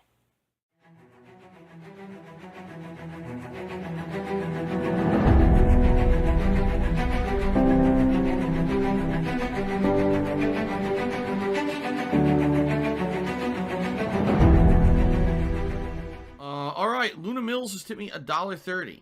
It says, "I'm back. What's your favorite type of shower?" When you're showered in money. When you go outside and all of a sudden greenbacks start falling from the sky, and you raise your face up, you're like, oh, you start dancing, you go, oh, money, money, yeah, yeah. All right, I don't know what the hell you're talking about, but thank you for the first tip of the day.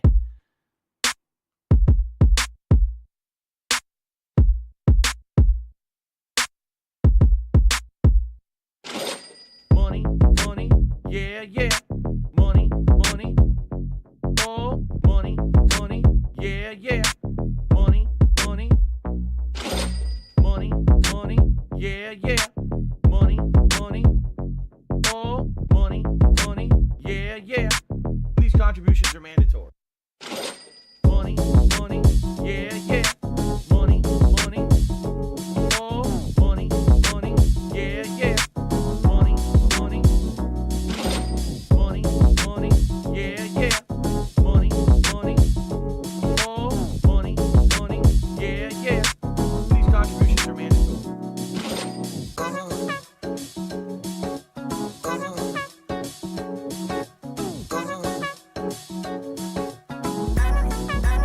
Show me the money.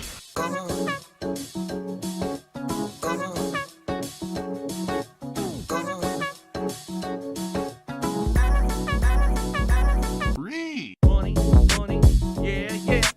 Money, money, oh, money, money, yeah, yeah.